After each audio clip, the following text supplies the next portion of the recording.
All members are here. Yes, all of those members, Let's see, public is invited to be heard. Just glad you're here.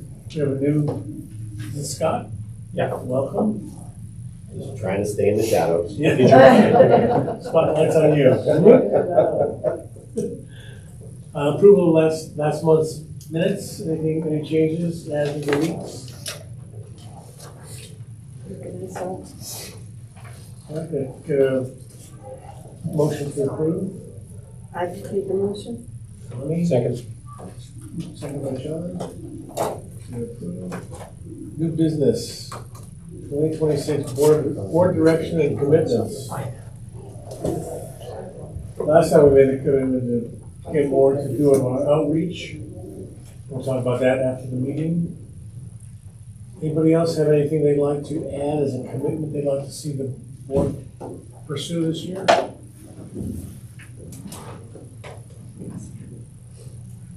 Anybody? You want me to talk now? Please. So, I don't know about these 9 o'clock meetings. I was telling John before the meeting that I don't wake up for 2 hours. And it hasn't been 2 hours yet, so, but I'll try. We can wait if you'd like. That's okay. It'll be just as bad in a half hour. I think that one of the things that we need to do as a board, and we've talked about this tangentially lots of times over the last couple of years, and that's that we need more contact with the city council. And I think someone should have as a responsibility to maintain a liaison, kind of like Matt's job in reverse. Someone from this board should make it a point to represent what we're thinking about, you know, not for their own point of view, but for the board's point of view, and try to get them in a position where they would support whatever it is that we're after when it comes time to budget, when it comes time to make your presentation to the city council, and so they're not caught cold. And let's face it, you know, we all know that city council members, they can only absorb so much. You know, you make a presentation and they might remember some of it and then maybe not. So you got to do some groundwork ahead of time for them to really understand it, to remember, you know, what you're doing. So this person, their task, it seems to me, would be something like contact each of the city council members at least once during the year to explain the positions or the feelings, you know, the opinions of the board.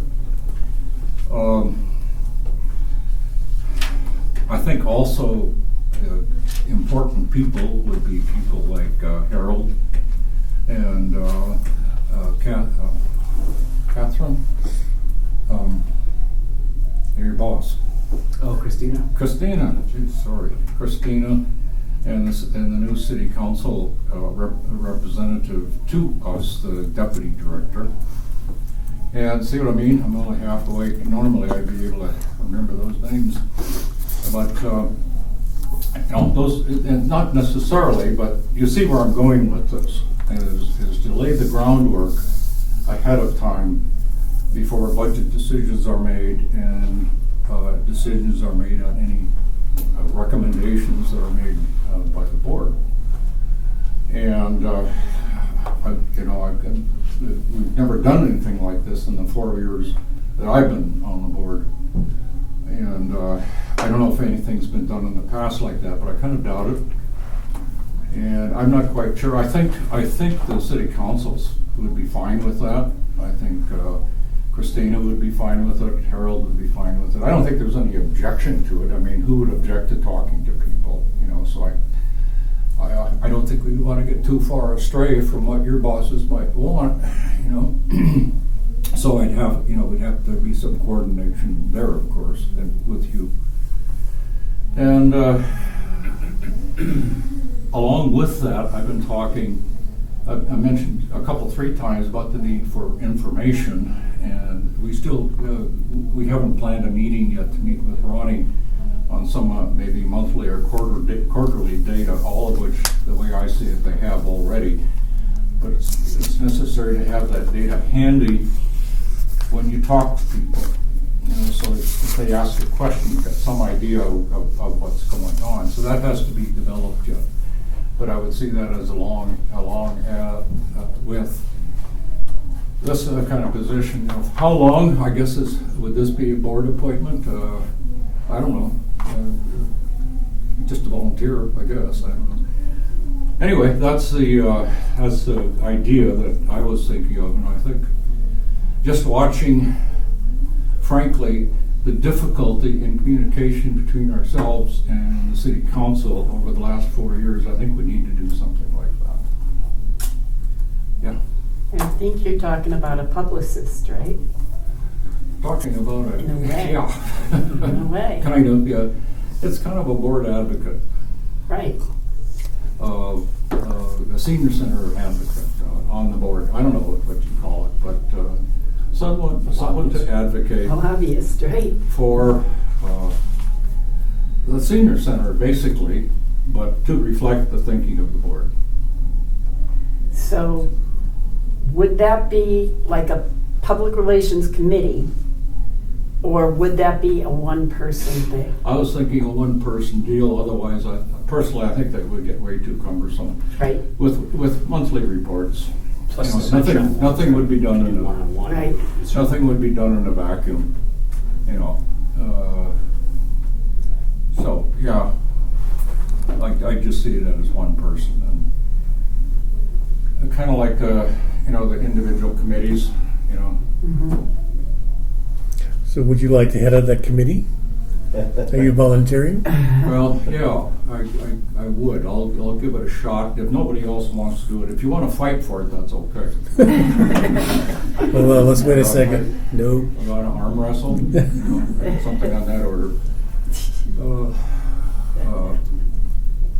How But about? yeah, I would do that, and I you know, I can't guarantee how that's going to work out. It's just that I think it's a need that we need to try. Yeah. Okay. All right.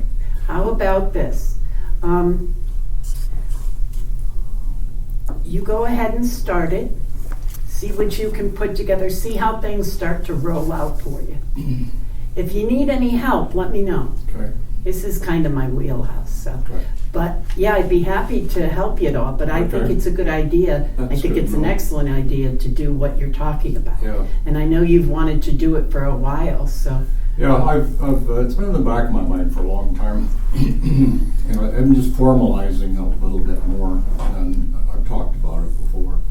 I think it dovetails well with the outreach that we're Yeah. talking about. Yeah, it's a perfect match. with I do too. outreach. Yep. So what? Sorry. So what do we do when? I remember we formed a food stable committee. Somebody wanted to take it on, and we started the exploration, but there wasn't a formal. Is it a formal formation? Do we get board approval to do it, or For the kind of for what Dave was suggesting? So my recommendation is a couple things. So there's some spaces that already exist for those opportunities, so that way the group that is formed, the committee that's developed, does not have to do additional work to coordinate those opportunities to provide that information. And so what I mean is two-part. So the data that Dave is talking about, we're working on, we do our end-of-year data, and so we're pulling all of that together right now, which is in my report that I'll have, should be ready for the next board meeting. But great opportunity to use those as talking points, because what we do is not only collect the data from last year, but we compare it to previous years, so we can identify those trends. And that's what we use to make informed decisions, right? The trends that we're seeing. So not what we just experienced this past year, but allows us to make a projection of where we're headed for those recommendations, requests that Dave's identifying for this purpose. So spaces that exist for this opportunity is the one that this board has done a really good job already of, is inviting Harold to our, is it May? May. March. and- March.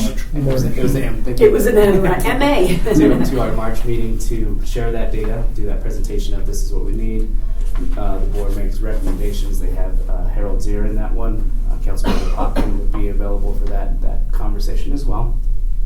But also Coffee with Council. They do once a month meetings. 2 council members are always present, and they rotate between different facilities around the community. I think that's still a good opportunity for that committee or a representative to go attend that, schedule that, put that in their schedule to attend.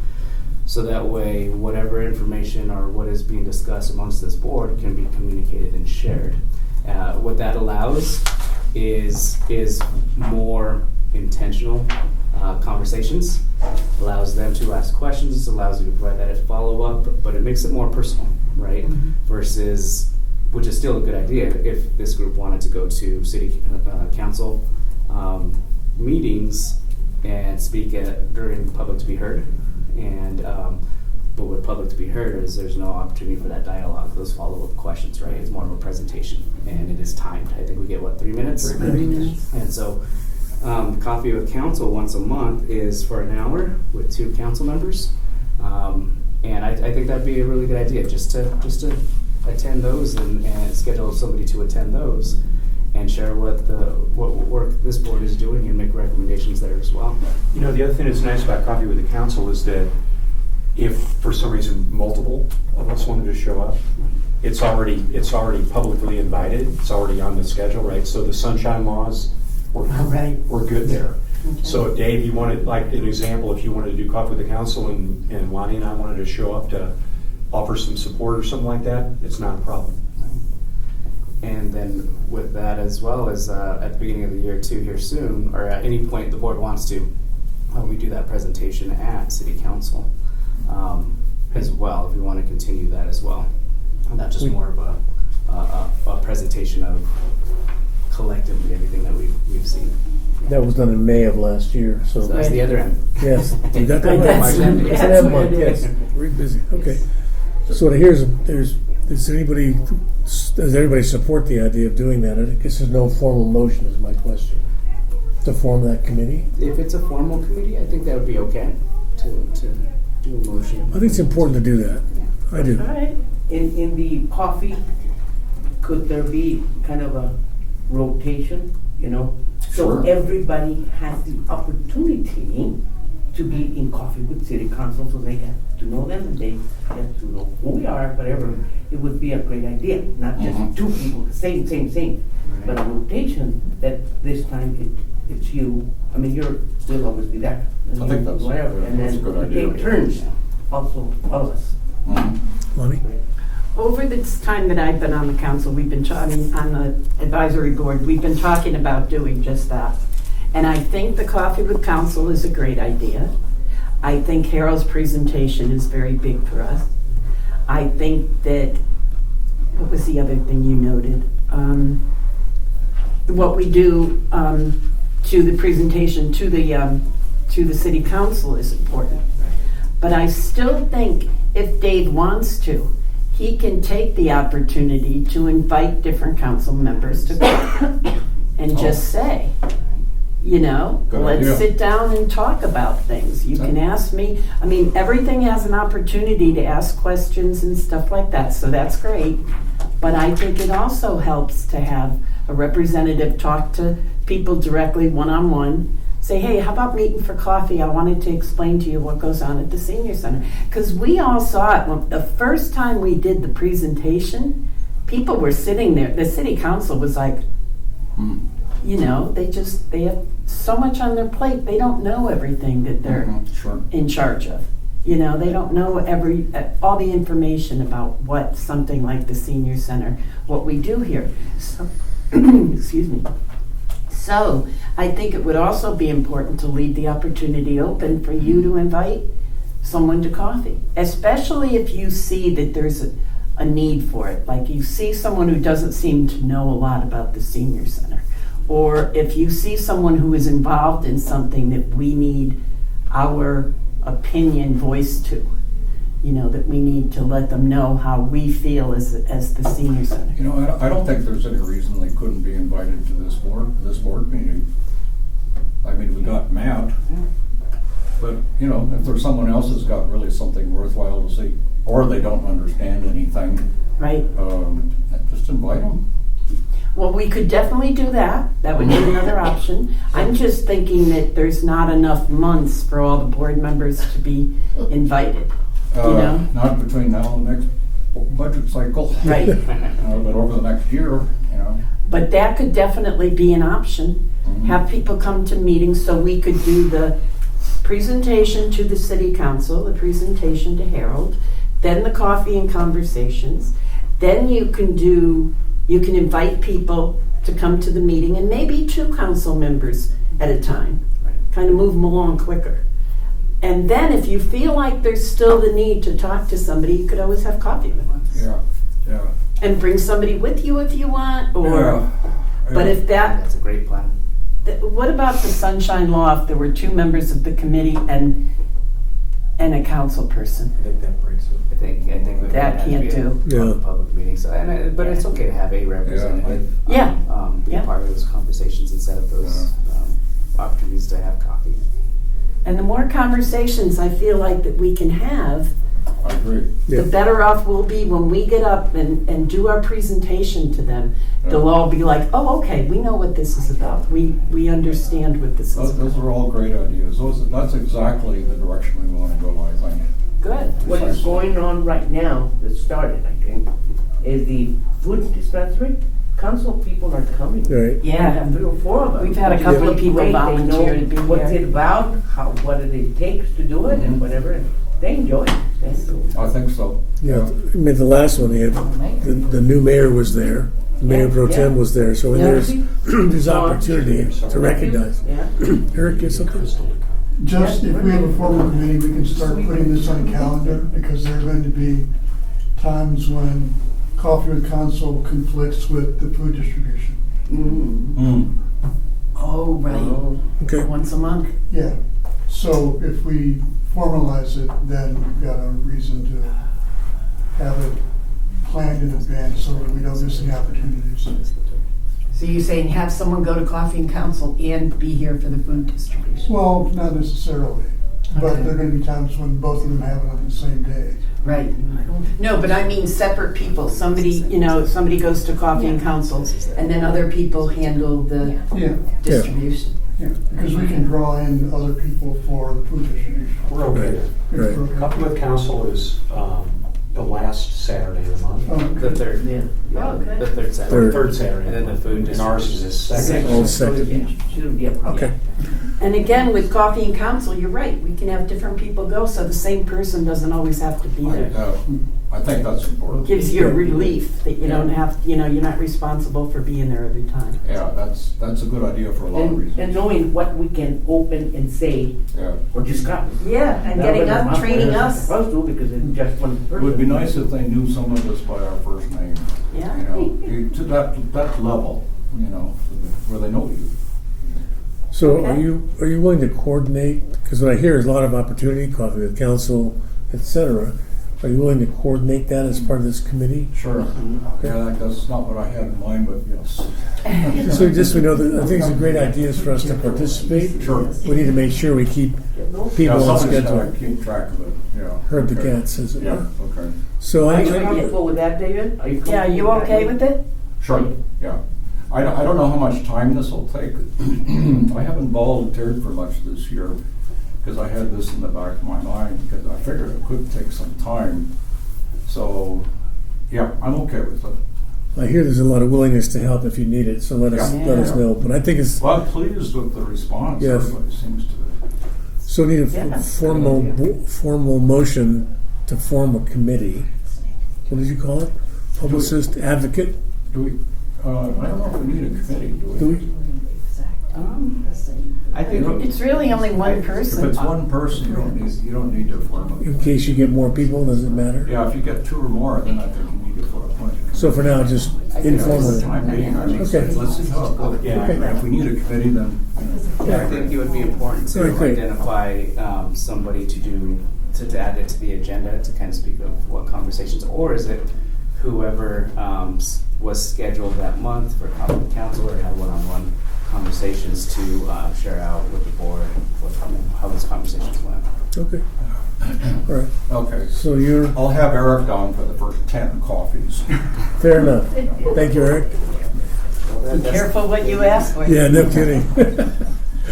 All right, so we are now informally at, what do you want to call it so we know we can get on the agenda in the future? Senior Center Advocacy? advocate?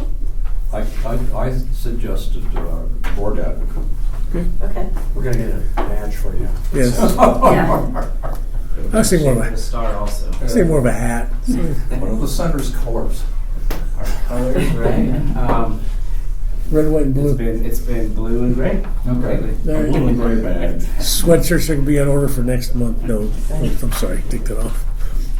Great, that's wonderful here. Our muse has told me that I got jumped ahead of myself. I need to, excuse me, I need to approve the agenda for today. Sorry, I skipped over that part. I need a motion to approve the agenda for today that we already started doing. Motion approved. Thank you. Lonnie, okay. Thank you very much. Hint. Okay, that's awesome. Bylaw reviews, it's included in our packet. We've already gone through it last time. Is there any other changes anybody wants to make?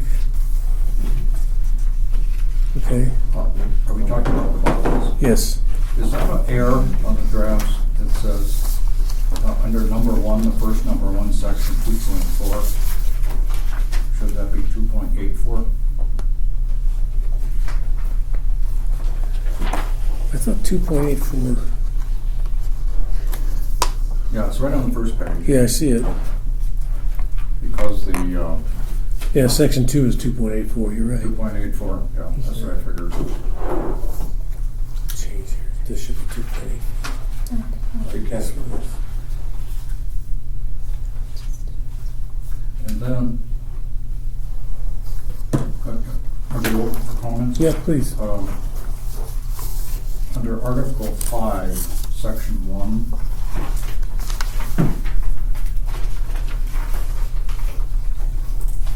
Article 5, Section 1.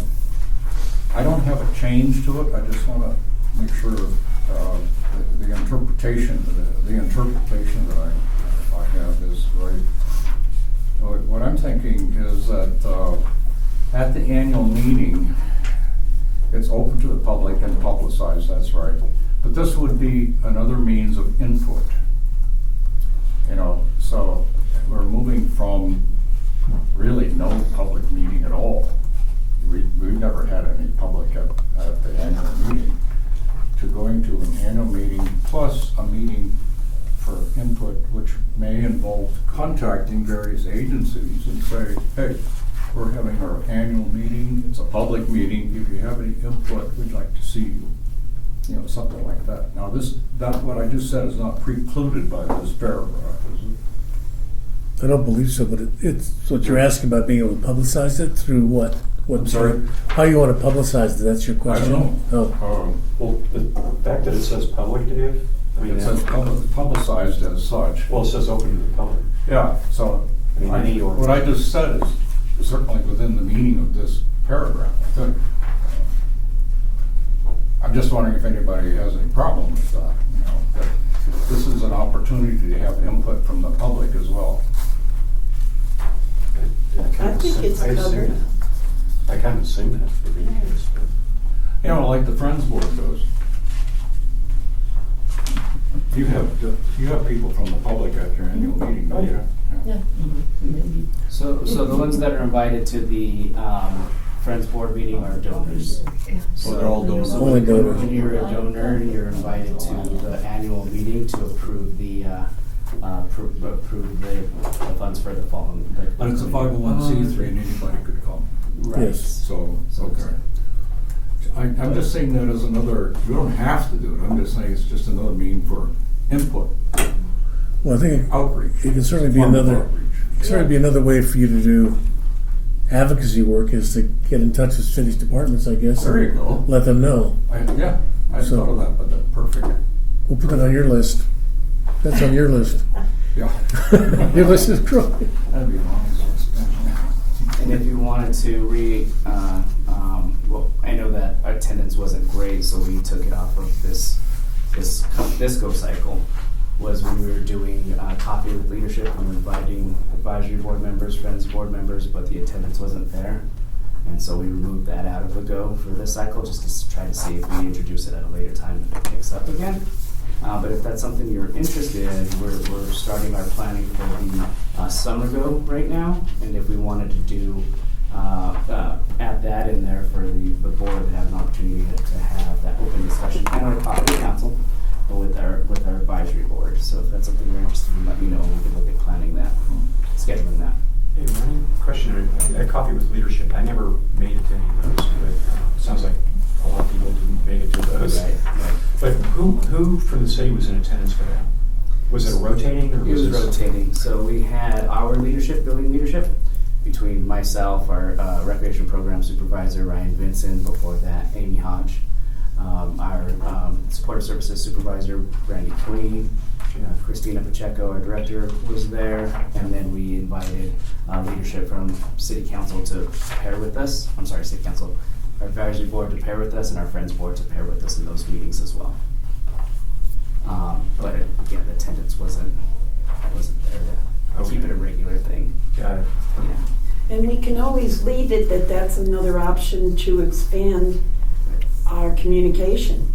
That's another way that we can say, okay, we're ready now to do this because we've got the interest. Right. So, Add it to your list. David. Yeah. No. His list is growing. Yeah. So other than 2.84, is there any other changes, additions anybody wants to make to the bylaws before they go to the city attorney? Oh, yeah. You're sorry. You're sorry to ask me.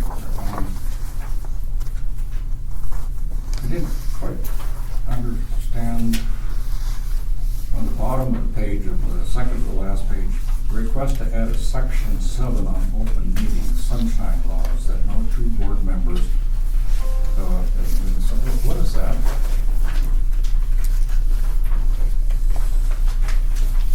I believe it was just to clarify something that's already in existence, which is sunshine laws. It just brought that to the front.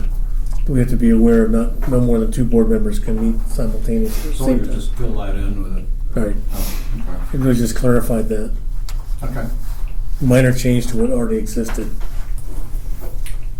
Okay, following up on that then. This says no 2 board members. Should it say no more than 2? I think it's I don't supposed have to be the actual section. I think it's so I'll run it. 2 board members. Well, 2 board members can meet. Yeah, Right. no, I don't believe so, is it? 2 board members can meet, sure. Yeah, two. That's the only So thing no that can more- happen is 2 board So members. no more than, But then it should be no more than. no more than 2. Right. Good. Good. Thank you, Joe.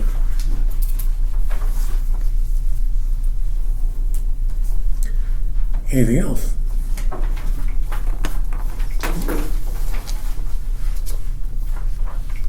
So I think we approved them last time, did we not, Ronnie? So this is just a matter of Adding these additional adding it. adjustments. Okay. Yeah. Anything else? Now we'll move on. Okay.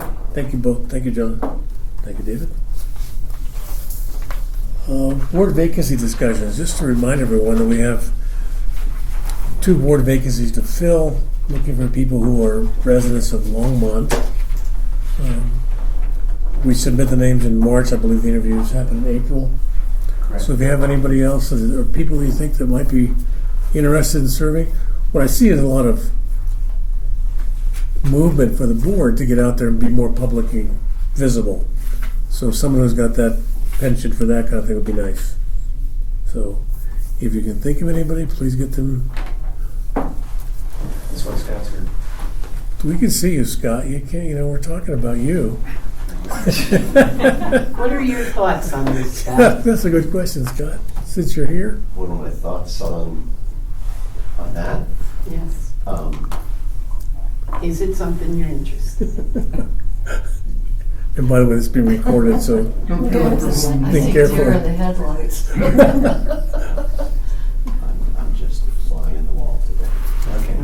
Thank you for being here. Thank you.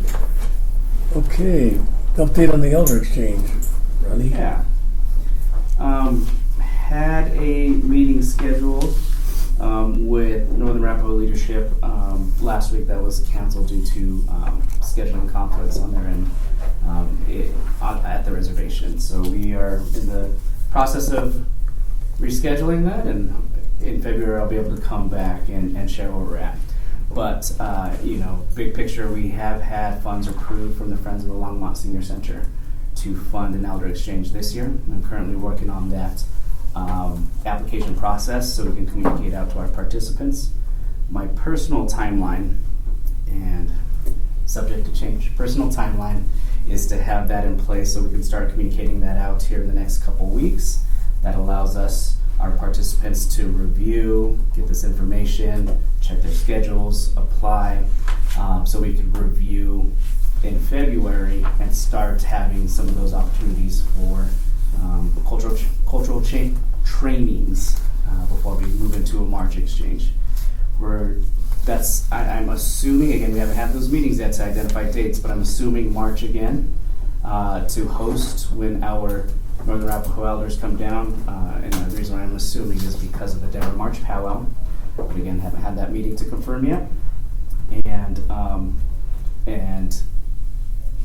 so we just need to get this going sooner rather than later. And then I'm assuming, again, a big assumption, that we would be looking at a July visit to the reservation as well. I do not have the details yet, meaning not only the dates, but also how many participants, schedule planning yet, because again, we have not had that opportunity to have that conversation. But everything is in motion, and I'm hoping by next board meeting I have more information, details to provide the board. Ronnie, how is the selection process for who goes to that work? So we, senior services leadership reviews. So we have our application process. It is a written application, written typed, but it is a written application where our leadership reviews the questions. The questions are about involvement in the senior center. It is around enrollments around our programs around native programs. It is around availability as well, right? Because we can't have, using last year as an example, we can't have 13 participants commit to going in March and then only 4 of them going in July. So we look for that open availability for those identified months so that we can have our same participants go to the reservation as well. That is intentional to allow us to continue building those relationships and those connections that were established in March, and again, an opportunity to build upon them in July. So we want our same participants. There's a reason why we're not saying, oh, let's have a certain group host here in town and then a certain group go to the reservation. We want to build those intentional, meaningful relationships. We have a few participants that here in the room, board members who applied as a participant, not a board member, who were in attendance, and I can't speak for them, but collectively, the feedback was how meaningful it was to not only host but go, and where those relationships have gone since. And so, we want to keep that the goal, the vision to, again, not only establish and build, but continue building upon. So it's not how many, right? How many people can we get? It's who can we identify that can be a part of that entire process. And so our leadership group evaluates the applications, and if we need to have an opportunity for in-person, like 15-minute interviews, then we would set that up. We didn't need it last time, but it is leadership senior services leadership that reviews it. So you'll know, let us know that in February, then you make the selection then shortly thereafter? Yes. For March? Yes. Okay. My goal is to loop in our past participants to be a part of that process, to help do the cultural trainings based off of their experience for the new participants and their involvement to help us when we're hosting here in town, and be a part of some of those logistical pieces, right? Helping serve. Do we need them as group like trip leaders on some of our excursions? Some of those things. So. A lot of details to iron out, and I was hoping to do it last week, but it, for good reason, their schedule shifted. Yeah. I just want to say that I think that video that was made was so impactful for us. That really gave me the feeling of I want to be involved. I want to be more involved with this. If I can bring my dog, it's perfect situation. So. Right. But, I really think that you can use that video to show people who maybe have a little bit of an interest, to let them see where they're going and what they're going to do, because it could really let people know exactly what's going to happen once they get up to the reservation. And that really did it for me. That showed me exactly what was going on, and I was really impressed by that. Right. So I would recommend that. Use the video if you need to show people, what goes on in July. Right. And so that is the goal. The city, along with Longmont Public Media, is working on some additional edits to finalize it. And then once it is finalized, we saw kind of like the rough draft at the Native American Heritage Month celebration, and what I shared here at the last board meeting as well. It's once those edits are made, then it's going to be made public. It'll be on the city website, almost like the Sister Cities Little by Little video, how it was on YouTube. There's a YouTube link. But once they make those edits, it'll be available in public, and I would love to throw that on our website as well. I think it's great for the Friends website as well to have that on there, to really showcase what we do, the impact it has, and why we need to continue providing these types of opportunities, right, for cultural enrichment. I would even say have it rolling in the lobby or in one of the rooms where somebody can go in and sit down for a little while and check it out. Mm-hmm. I mean, it made that much of an impact with me. So, and I just want to say too, we would like to be more involved in our night to host. We didn't really have a lot of direction last time, or we didn't know what all was expected of us. So we're ready to be a lot more involved. And that's okay. There was everything happened very quickly, right? And so now that we have we knew one, that, right? And now that we have one under our belt, we know what to expect, right? And so not only that, with that newfound knowledge, we know how to what to communicate out, where the needs are, where we can loop in some of our advisory board, our friends board, our volunteers, all of those good things. So great. Absolutely, I'd love the advisory board to still be a part of that. That relationship building as well. So, Great. Yes. Ronnie, I'd like to also bring up the Colorado Sun published an excellent article about the trip that Longmont people took up to the reservation. It was published in August 31st, 2025, and it's still on their website. And I don't have the technical capabilities, but we do have the permission of downloading that article in full and putting it into a PDF format. And that would be a useful kind of a handout type of thing. So I just want to put it out to people who are, I'm looking at you, who are much more technically oriented, that have the capability to do it. I have no clue as to how to do that. But they don't do it. But one of the things, I had reached out to them for reprints, because typically in a press situation, you can get a reprint of an article. Since they're totally online, they don't do that. Right. But we have permission to do a reprint, which would be a PDF. Yeah, so it did gain a lot of positive attention. Oh, and the photography was beautiful. Yes. And so we can use the photos. That's the other thing. And so through the information from our last year participants, what's been communicated at the Native American Heritage Month celebration, from those who have seen some of these articles, there's been a lot more interest, and with that I have people coming in and saying, tell me more about this. I had a meeting last week, literally last week, about somebody who wanted more information, And with that PDF along with the Times Call article, that's easy for me to just, Right. It builds a then share collateral, to- it yeah. builds a body of collateral that can be used going forward. you know, and- Absolutely. Yeah, so if anybody, I mean, I've got the link, pardon me, I've also got a frog in my throat. I've got the link if anybody needs the absolute link, but if you go to the Colorado Sun, Right. and then August 31st, 2025. Didn't you send it to everybody? Yes, he did. To our board? Yeah, okay. It's also I thought that interesting. was the one I read. Yeah. It's a great article. It's also interesting to see how much play that got. You get statistics of how many articles and how much feedback you have. That handy. Yeah. And I Pretty impressive. And speaking of, let's see if I can grab that real quick because I reviewed that with that same participant in that meeting.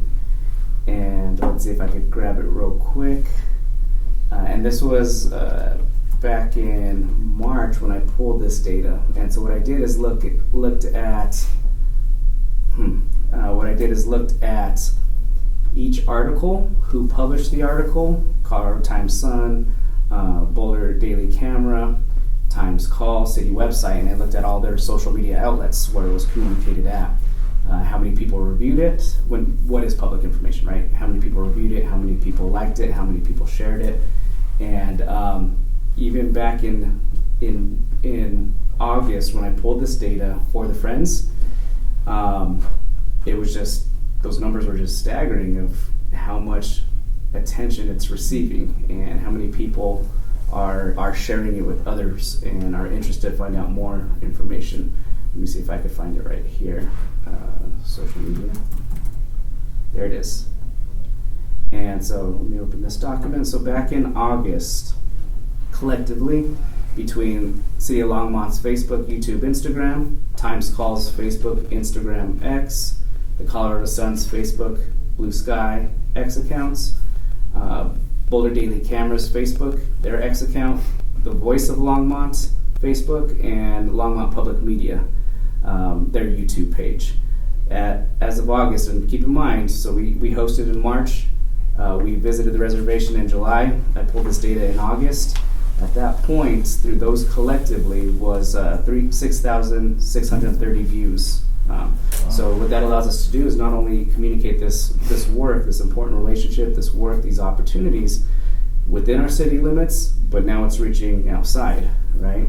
With those shares, with the Colorado Daily Sun, all these different social media outlets. And so at that point, 6,630 views, 207 likes, and not everybody, not all of those platforms provide that public information to like the article. 207 likes and 28 shares. But the Colorado Sun, they have 1 million visitors to their website each month, and I can't pull that data of how many people viewed it on their website. Times Call has 1.74 million people viewing their website per year, and the Boulder Daily Camera has 8 million people who view their website views each year. So again, those likes and views are just what's available, and that just scratches the surface of what, because that's all that's available to us, right?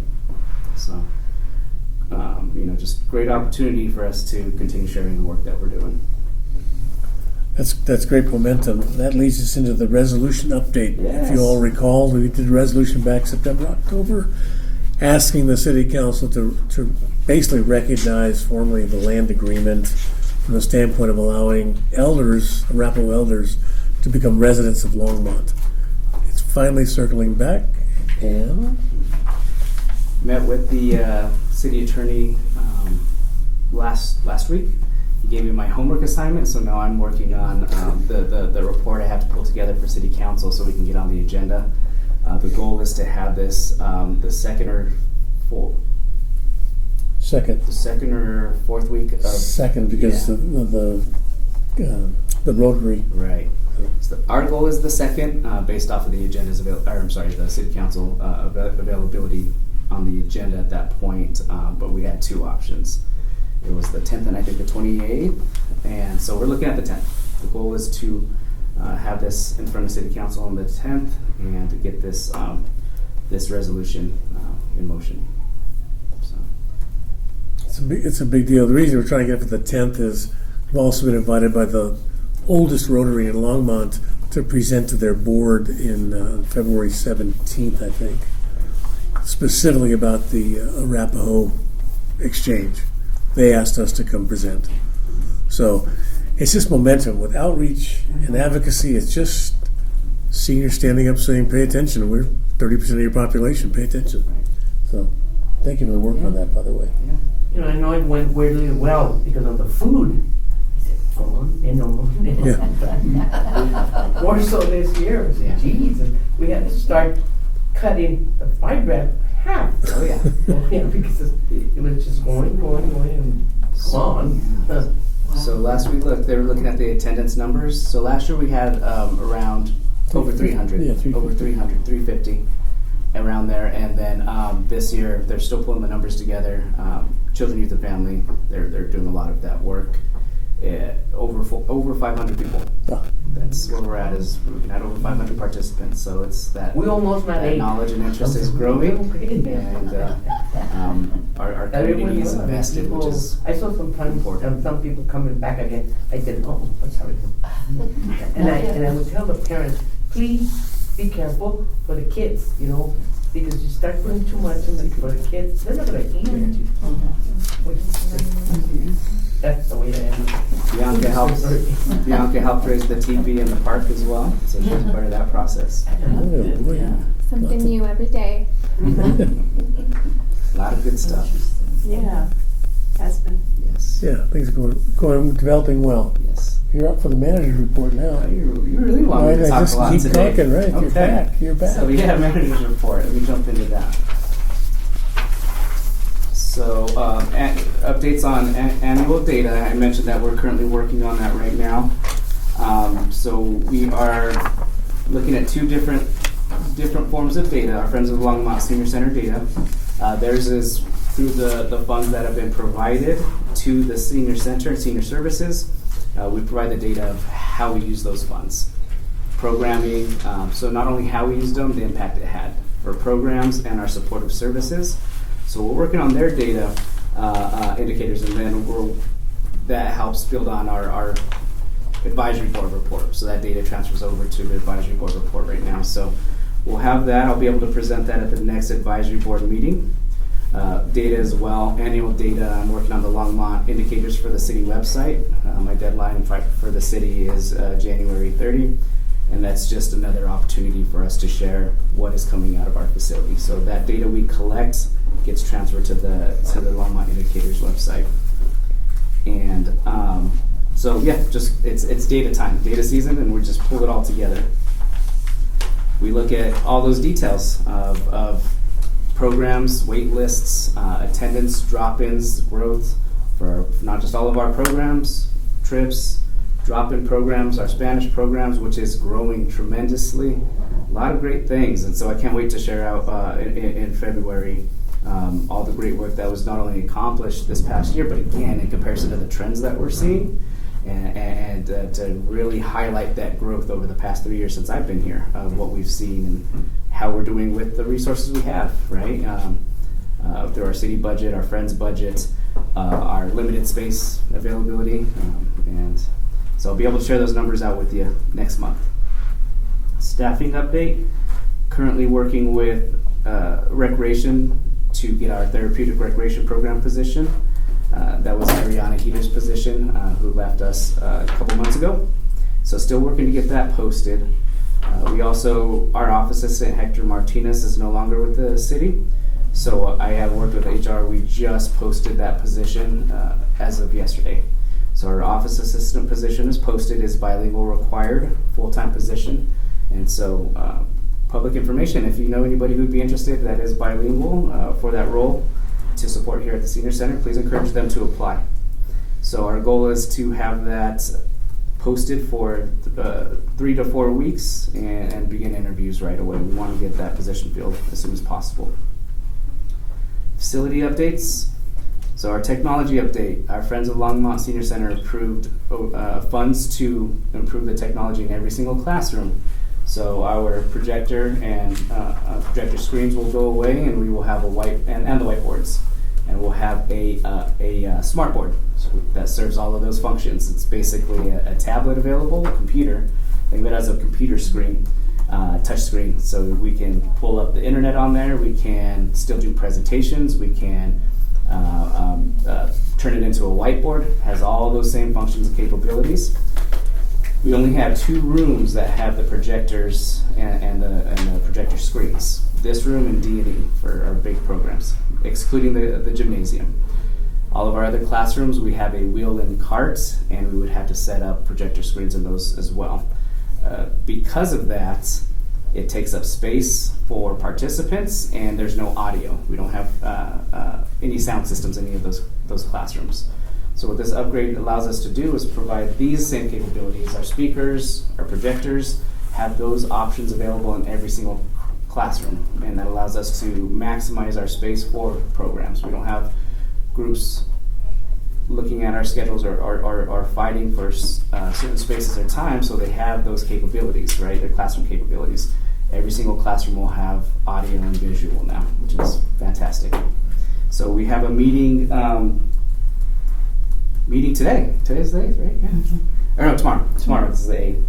A meeting with CCS, the company that has been identified and approved to do this work, to look at scheduling. When can we get them in the building based off of their timelines for purchasing equipment to start setting it up. So we'll have that work going here soon, and this is a huge upgrade for us. It allows us to also increase our revenue as well, opportunities for outside groups to rent our spaces because of those capabilities. They will have an option of it will have a camera built into it as well, so it has those options for virtual classes. It allows us to really expand what we offer and how we offer it. So we have that taking place this week, those discussions. In room G, the very, very last classroom where we have our we call it like our arts and crafts room. It had tile flooring. F. I'm sorry, I did say G, huh? I put G in here. So room F. And we just got new flooring in that classroom December 22nd. They came in and did that work December 22nd through the 24th. What that does is, if you've been to the Civic Center and it looks like those wooden planks, but it's like it's not linoleum. I don't know what material it is, but they replaced it with that material. So on your way out, we can walk down that hallway and I can show you that classroom. But the groups that are using it love it. I would like to have that in more spaces so we can have more spaces for arts and crafts, those types of classes. We are in the process of replacing all of our tables and chairs. It is on a replacement cycle, and we're due to have them replaced. These ones are in pretty good condition. A lot of them are bigger tables that are used more and, say, D&E are damaged. And on that replacement cycle, we are getting new ones. The new tables that we're looking at, we saw at Brighton Senior Center when we did a tour. Our staff went on a tour during one of our closures a few years back. And it's aluminum. So instead of this plastic covering, it's aluminum. So you can't damage it. It's very sturdy, it's strong, but it's very, very light. The most importantly, it's light. For all the rooms that we set up, tear down for the next classroom, these tables, so these are half tables, so they're a little bit lighter, but the bigger ones are pretty heavy. And so it allows us to have lighter tables that are more sturdy and a great investment that'll last longer as well. So we are getting those tables. Those ones we already have on order, so we're going to get those here soon. Chairs, however, we are looking at that. I've tasked our recreation program supervisor, Ryan Benson, to go take a look at different types and styles of chairs. What we've run into is when we have these cloth chairs, they tear pretty easily. Not only do they tear, they stain, and they're hard to repair sometimes. And so we're looking at a different type of chair that is sustainable, easier to clean, but has, of course we want things like the arms on the chairs and are comfortable, right? So I've tasked him with finding out what style and types of chairs he would like, and I would like to bring those selected options here to the advisory board for review. recommendations to try. You get to try out all the chairs and make a recommendation so we can make to help with our decision making. And so once that, I'm hoping by February, that our next board meeting, we'll have a couple of them that we can test out. So once we have those, I'll share that with you. Let's see, lobby, we're looking at replacing the light fixtures, and we have 4 different light fixtures. We want to replace those ones along with adding wall art, some art. We have, so during the Elder Exchange, our lap robes group created 2 quilts. One of them we took to the reservation when we went in July, and it's the Longmont flag along with the Northern Arapaho flag, and they made one for them as a gift to represent our 2 communities coming together, and this for the first ever Elder Exchange.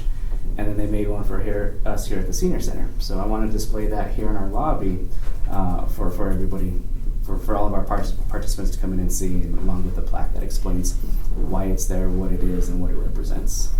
And so really, really good stuff this year. You know, our building feels great. We got new carpet, we got new paint, we got new flooring, we're getting new technology, and we have new water fountains, new fixtures, new wall art, and it's just walking through our hallways. I know we can't get a new building, but it really feels new. It has that welcoming feeling. Just walking any space of our building, it feels fresh. It feels nice. It feels, and just again overall welcoming, and a lot of good feedback from our participants. So they notice all of these upgrades and these changes, and a lot of good feedback there. So cameras, we talked with the advisory board back in September. Recommendations for cameras, conversations around safety and security. I am working to replace 3, I'm working with ETS, our tech departments, to replace 3 current cameras. We will be adding 2 additional ones. This was and one of them was per recommendation of this advisory board. One of the additions will be the front desk camera, so it'll be kind of behind our front desk staff, facing forward, so it kind of looks out into the lobby.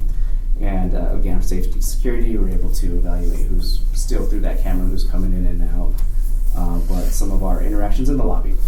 Along with one outside of by the parking lot, so would that be I guess that'd just be the east corner over here, outside of room F.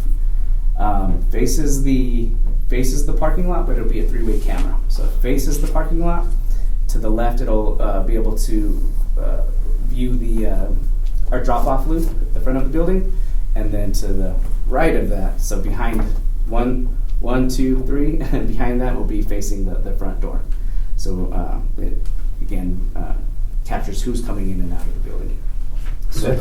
Ryan, is that through a Ring or some other service that that cloud stores that video, or how's that? Yeah. So our ETS, our tech department, they have that security. They manage all those security surveillance. Got it. And they provide certain accesses to different buildings. Got it. And so I work with them to order it, and I work with them to install it, and then they just add it to my capabilities. What I'm able to do. Okay. Yeah. And that's it. I mean, that's it for the cameras. I want to kind of come back and circle back with our team, and I know the board recommended possibilities of having cameras in some of our common spaces, hallways, lobby, things like that. We talked about maybe the classrooms with no audio but just visual recordings. So I just kind of want to circle back to our team and get feedback there before I make any of those types of purchases or move forward with any of that. But I am committing to the front desk camera and that additional one outside of our building. Any questions? Yes. Excuse me. I want to compliment you on how much progress you've made over the last few years, you and your staff and the Friends group and the City Council and your staff. You've really come a long ways in a couple of years. Thank you. Good job. Yes. I appreciate that. Well done. Thank you. I have a couple of questions Yes. on your report. on the, on your annual data, do you have a means of relating their different activities, like programs, let's say, programs for Hispanics? Do you have a way, I know you count those, do you have a way of relating that activity back to the cost of your budget? Or you could do that for any of the, for your outreach programs or whatever. Can you relate those activities back to a cost? Oh, absolutely, right? Because then we're able to show where we're spending, what funds that we are using from our city budget a lot, coupled with our Friends of the Longmont Senior Center approved budget, how we're utilizing those funds to support the programs, and then with the attendance numbers, so not only the program's growth, but how the participants as well for every of those programs are increasing. So we're able to show that, this is what we're able to do with this amount of money, but if we are looking to add, if that need is there to add, then we're able to identify those requests as well. Okay, so if there was a group, veterans, Hispanics, over 50 to 60, whatever, you could, if you have the data in the system, you could relate it back to the cost. Yes, absolutely. So, if we wanted to go to the city council and say, we think that you need to double the expense of the expenditures on XYZ service, we'd have that kind of data available. Absolutely, and through multiple spaces, right? So that example was through our Spanish program specifically. Mm-hmm. We have intentionally hired a bilingual recreation programmer to help support that growth and be that point of contact for those the group liaisons, the volunteers, to help increase it and grow it. And so along with that, coupled with our supportive services, we have 2 bilingual resource specialists, how many appointments they are taking, what their waiting lists look like because of the language barriers, right? What their wait list looks like, that goes into my request as well. When I make additional requests for any staffing, but supportive services specifically, it has, my request is a bilingual resource specialist because here's that need. Yeah, that should be really helpful. Looking forward to it. The other question I had was, there's been a fair amount of turnover the last year or two, or maybe not, I don't know, but I know the therapeutic recreation program coordinator, he had a tough time filling that. And then this person, I think is it the second person that's left? So that is our first person. Okay. Anyway, I'm just wondering about turnover. Is turnover a problem, given the labor market? Is turnover a problem? As simple as that. When I first took this position, there was high turnover, right, for different reasons. We've had a very consistent staff the past 2 years for sure. I've been here in this role for 3 years, so 2 years it's been very consistent, so a lot of consistency. Those who have left, like these 2 vacant positions, it's for their own reasons. And so, outside of what we are in control of, our HR does a good job making these positions and the salaries competitive in comparison to surrounding communities for the same roles and responsibilities. But everybody is leaving for their own reasons versus workload versus hours, those types of things. Okay. All right. Yeah. All right. Thank you. Yeah, absolutely. Consistency, how it feels as a staff member. I think we've grown quite a bit, and at the same time, there's always,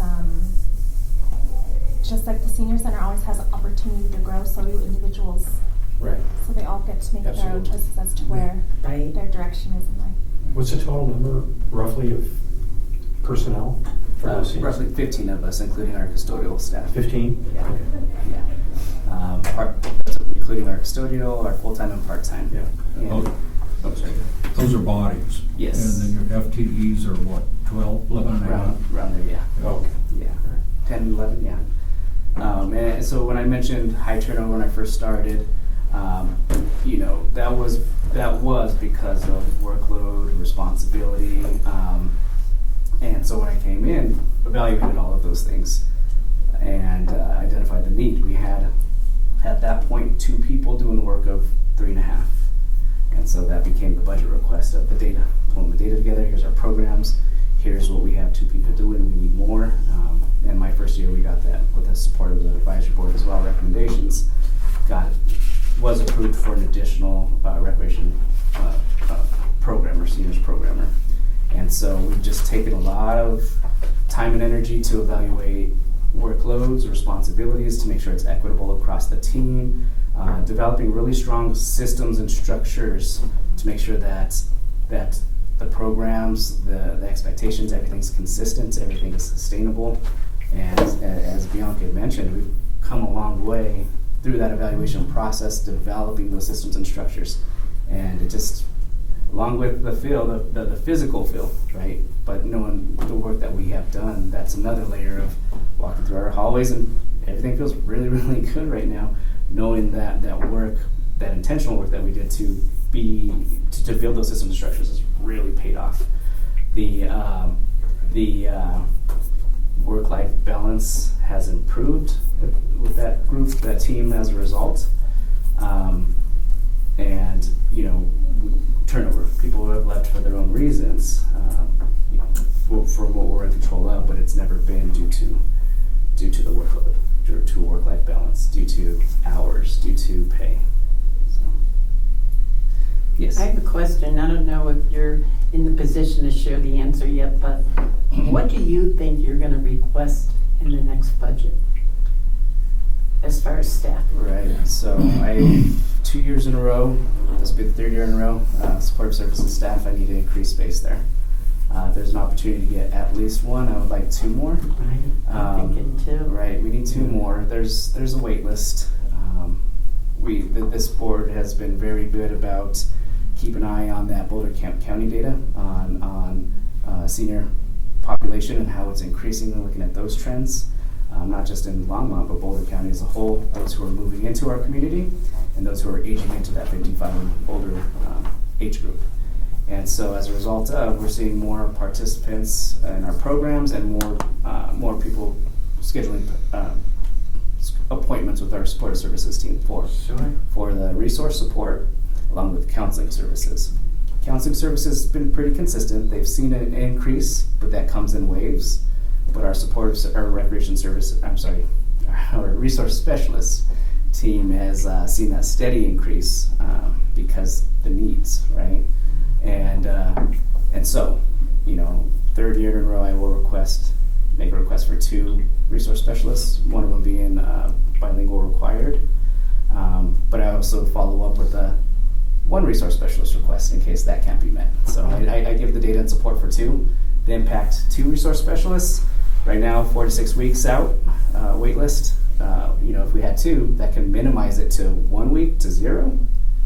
How nice would that be if we had somebody who walked in and needed that support and, come back to my office, versus schedule an appointment and we'll see you in 4 weeks, we'll see you in 6 weeks. A lot can happen in 4 to 6 weeks when we are making appointments to make sure that our basic needs are being met. Mm-hmm. And so I really paint that picture of this is the impact 2 new resource specialists would have to address that. But if we had 1, we'd knock that down to 2 to 3 weeks, right? And so better wait time, still a lot can happen in 2 to 3 weeks, but budget's always an issue, right? So I highlight the need for both. Right. So I will absolutely 100% start there. And our recreation services team, there's pretty solid, pretty consistent right now. Could we always use more? Absolutely. But with the way the budget is, I really want to be intentional. I don't want to give my wish list, right? I really want to be intentional with the needs are, so that way it really identifies the impact it has on the services we're providing. Sure. I think the outreach effort could give some really good information for Ronnie. Yeah. Good question. Ronnie, would you have the space if you had 1 more person? Where would you put them? That's a great question. So, right, we're looking at everything right now to where we don't have space. We're at capacity.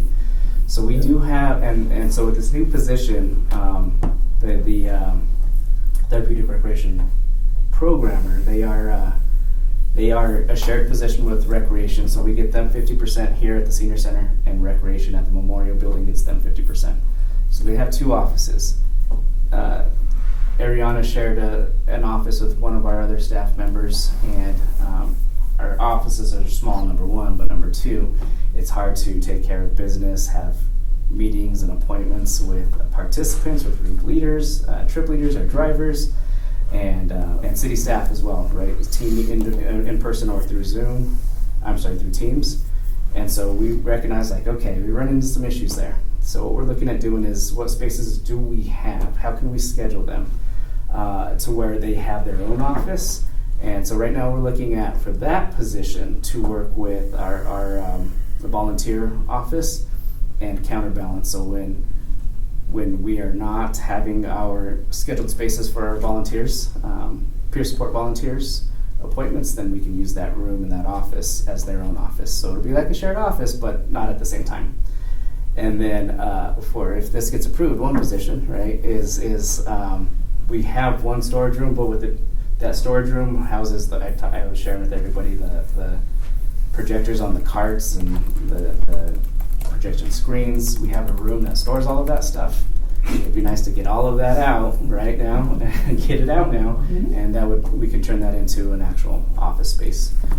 So where would they go? We're hoping that would be the option. We have some stuff to clean out there and some walls to paint, but that is an option, along with how do we take a look at, if we get to, how do we take a look at the city's flexibility scheduling plan to see where we can make adjustments, right? If somebody's on, let's say, a 4-10 schedule, can we look at finding them so they have their uninterrupted space as well? So, being creative is the answer. Yes. Ronnie, how often is this Three Seasons room out front utilized? It seems like it's empty 90% of the time, and I didn't know if that could be more effectively used for something. Yeah. So the sunroom, it's used pretty regularly during warmer weather. Okay. Yeah, we have. So during lunchtime, we have a lot of individuals from the Meals on Wheels, instead of eating in the cafeteria, coming out here to have lunch. Those who aren't here for programs but just here to socialize, they tend to go out there a lot and hang out, and it's a nice spot. But yeah. How many people use the blue room? So that one we haven't been able to pull. It's funny you mentioned that. We were just talking about that. So we've looked at a lot of those systems and processes. How do we collect that data, right, to show the growth? Participants for registered programs are easier. We go into you have to register online, you have to pay. It's easier for us to pull a report. Our drop-in programs, you don't have to register, you just show up. And so we've really cleaned that up for the created structures, expectations for our coordinators, our volunteers who are leading those groups, to track attendance, turn them in weekly, monthly, so we can show that data. And so for, where was I going with that? I'm sorry. For our pool room, there's no sign-in, there's no registration. It's when you show, we ask, we don't require to pay $1 to play for the day. And so Ryan and I, Recreation Program Supervisor, we're having that conversation the other day to how can we pull more intentional data for our pool room. It's used a lot, it's used heavily. Some regulars, a lot of new faces that come through periodically, but how do we pull that data to show how many people are coming for that not a program, but that recreational use as well? So we don't have that answer yet. We were thinking, okay, well, let's count up the dollars, how much money is given to say how many people, but not everybody gives the dollar provides the dollar when they show up. So we were thinking, do we need to actually check out the equipment? What impact will that have? Is that another layer of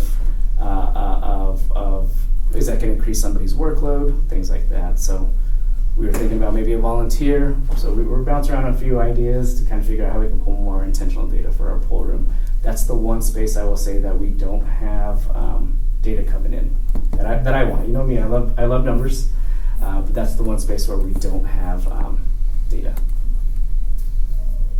Good question. Okay. Well, I'd like to, if I may, speak for the board and say thank you for what you've done here. You and your staff have done a tremendous job. Thank you. Well done. That does mean a lot. Thank you, and I appreciate that very much. And knowing what we do, behind the scenes, and some days are greater than others, but we still collectively have done a lot of great work, and I appreciate you sharing that, not just as an advisory board, but as an observer, as a participant. And that's just great feedback to give to my team. So we have a team meeting scheduled today that I'll be sharing that out as well. Thank you. Thank you. What's the work that's, I don't know how far it's been approved, but what's going on with the back patio? So, friends, do you want to? So, I'll kind of loop everybody in. Councilmember Popkin, I don't think he was aware of this one yet. So, when I came in 3 years ago, I think in my first year, evaluating space, right? Space need. I brought in an architect to say, hey, this is our floor plans. This is our building structure. If we were to expand, where would it be? What could it look like? Here's what we're seeing in our programs. I need more classrooms. That projected additional staff, right? We're seeing these trends where we need to continue to ask for more, and there'll be a reason for those asks again, not a wish list, right? A reason for them. So I brought in an architect to say, hey, we need at least 2 to 3 more spaces, classrooms, big classrooms this size, if not bigger, along with office spaces. We're maxed out, right? So we don't have to clean out spaces to closet space because we don't even have storage space. We don't have to clean out storage space to create room for staff. And so what we did is he took that information, drew up some floor plans, and we landed on one that I'm like, this makes sense. What he drew up, and I could bring that to the next board meeting as well, just for a visual, was taking the billiard room and pushing that back out to where the patio is, that north patio. So pushing that billiard room out there, and where the billiard room is now would turn into 2 classrooms with the ability to turn into one big presentation room, kind of like our D&E room, but actually a little bit bigger. And so that would give us 2 more classrooms there by pushing out the billiard room to that space. What that would also allow us to do is take that room G over here on the corner by Meals and Wills. That is a third of this size. It's not a very functional space. It's kind of a weird L-shaped, right? And Yeah, so when you put a table, that's the class that I teach a class in, and we're always past max on that room. The whiteboards in an odd location that's not really functional or conducive to the space that's provided. No. And so without tables, right, and chairs, you could probably get 8 to 10 people max if you're lucky. But as soon as you start adding some of the tables in there, it really reduces how many people can be in that space for a program. We do have some smaller groups that utilize it, but with that configuration, it allowed that space to turn into this room, this space.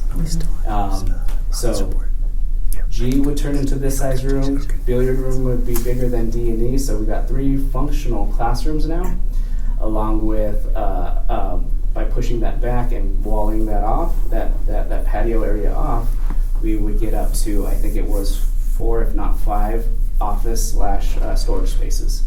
Really? Yeah, and so great information. All right, how much does that cost? I think at that point it was like $3.5 million. So what is that now? Oh, that was Today's it? 10 million? That was it? Right. and so 3.5 million, and so it's okay. Well, where do we get that money, right? We see where we're at right now with the city budget. Things are very, very, very tight. Want versus need, right? So presented this information to the advisory board, but along with the Friends of the Longmont Senior Center, and it sounds like they're really making that a priority for some fundraising. I can't speak for the Friends board, but it sounds like it's a priority. It's on their radar. We've got it in a deep discussion right now. That's all I can say. It's on the list. Right. And so that's why I like numbers. I love the data because it shows the need, but it allows me to communicate to everybody who's involved with senior services in the senior center. It's like, hey, here's our needs. How can we work together to address them? And so the Friends does a really good job supporting where the city can't. The city does a good job giving us a budget that allows us to support operations and our programs and our services, and collectively working together to make sure we're able to do what we do efficiently and effectively, right? But again, the data shows the needs increasing. We need more. We need more space. We need more staff. And those aren't wants. Those are needs. And I like to be proactive versus reactive. So this is all this information is for us to be proactive. So that way, when it hits us in the face, we're not like, what do we do? Where do we go? How do we address these needs, these supports? So always a moving target, but it's fun. I enjoy those things, and that's why I appreciate the recognition from the advisory board, the work that's been done, because the moving target, it's not always easy, but our team has done a really, really good job to be proactive with these needs, supports, programs. And so that doesn't include the other patio, more towards the offices? The north patio over here? No, but I mean, the north patio is outside the kitchen, right? Or the... Oh, no. So that's the right outside the billiard room. So that is the one I'm thinking of. Yeah. Okay, good. Yeah. So the billiard room would be pushed out there. Okay, and we'd good. get more office spaces over there, and that'd allow room G to expand out to this size, and then that's current billiard room space to turn into two giant classrooms. Two classrooms with one giant, with a partition that makes it one giant presentation room. So, Very cool. I always try to be a forward thinker, and how do we utilize what we have? Yeah. Okay, thank you. Eric, you had a question? I had a question about something else, actually. Okay. What kind of expertise are you going to provide for the new systems that are going to be installed? Because otherwise, you're just going to have a member of your staff come and set up every time. Yeah, I thought you were going to come teach us how to. Actually, I'd like to volunteer to learn. Yes, absolutely. No, I appreciate you saying that, and so that's where I was headed as well too. Is CCS very aware that we as a staff don't use it. New technology for us also, but understand the positive impact it will have on our programs and usage. So working with them to not only teach and educate us on how to use it, right? I've had early conversations, and again, we're going to meet tomorrow to start ironing out some of those details. But when we made that presentation to them off of our needs, they walked our facility. It was built into our conversations and agreements that they would help provide opportunities to teach everybody. And so we'll be selective. It'll be our staff. It'll be our current group facilitators. So some of our regular instructors to say, hey, come in here. Let's schedule you on one of these 5 dates to come learn, and then create another committee to be that teacher, right? So when we get new group facilitators, new volunteers, we can have that availability to pull them aside and get a group of people to say, okay, well, let me show you how to use this equipment. So I appreciate you saying early on that you want to volunteer to learn how to utilize this so you can help teach as well. Ronnie, there's probably 3 or 4 at least in the SCTC lab, that group that I'm a part of that would Want to? yeah, That's perfect. Awesome. be eager to latch on. Yeah, absolutely. Take their names. Yes, I'll talk to you after. I'm just kidding. I'll say, Speak and you shall get. John Philbin said. Good question. Thank you. Councilmember Hopkins, would you like to give us your Sure. report? Thank you, John. First of all, apologies for, I thought I was walking in slightly early to this meeting and ended up showing up 58 minutes late. So apologies, I had not updated my calendar despite Ronnie's very clear email saying that we were changing the time for this year. So that has been changed, and I'll do my best to be on time in the future. Happy New Year to everyone. Thank you all for your service, and for new and returning folks, appreciate it. Sorry I couldn't join you in December. I had COVID. I didn't think you'd appreciate it if I was joining you in person. So I figured I would spare you all there. Also just wanted to thank everyone for, 5 months of the senior food market? Months? 7.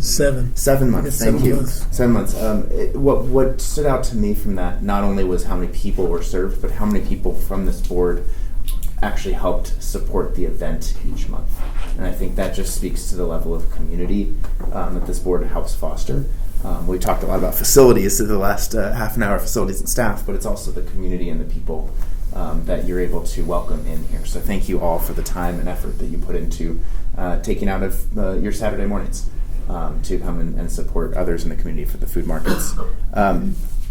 Don't have a ton of updates right now. The main things that I wanted to share were mostly that a couple transportation related updates. We had a presentation from transportation staff earlier, I guess, in early fall of last year, I think it was, to this board, and just wanted to share a couple things for this group's awareness and perhaps other folks in your circles and communities to take back to.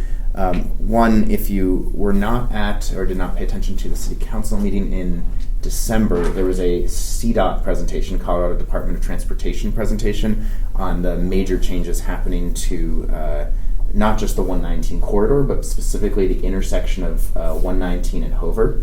I think that construction will be starting in April of this year, where they're going to be redoing that intersection entirely to try to address a lot of the traffic buildup that's been happening both at Hover and along 119. In a very high level,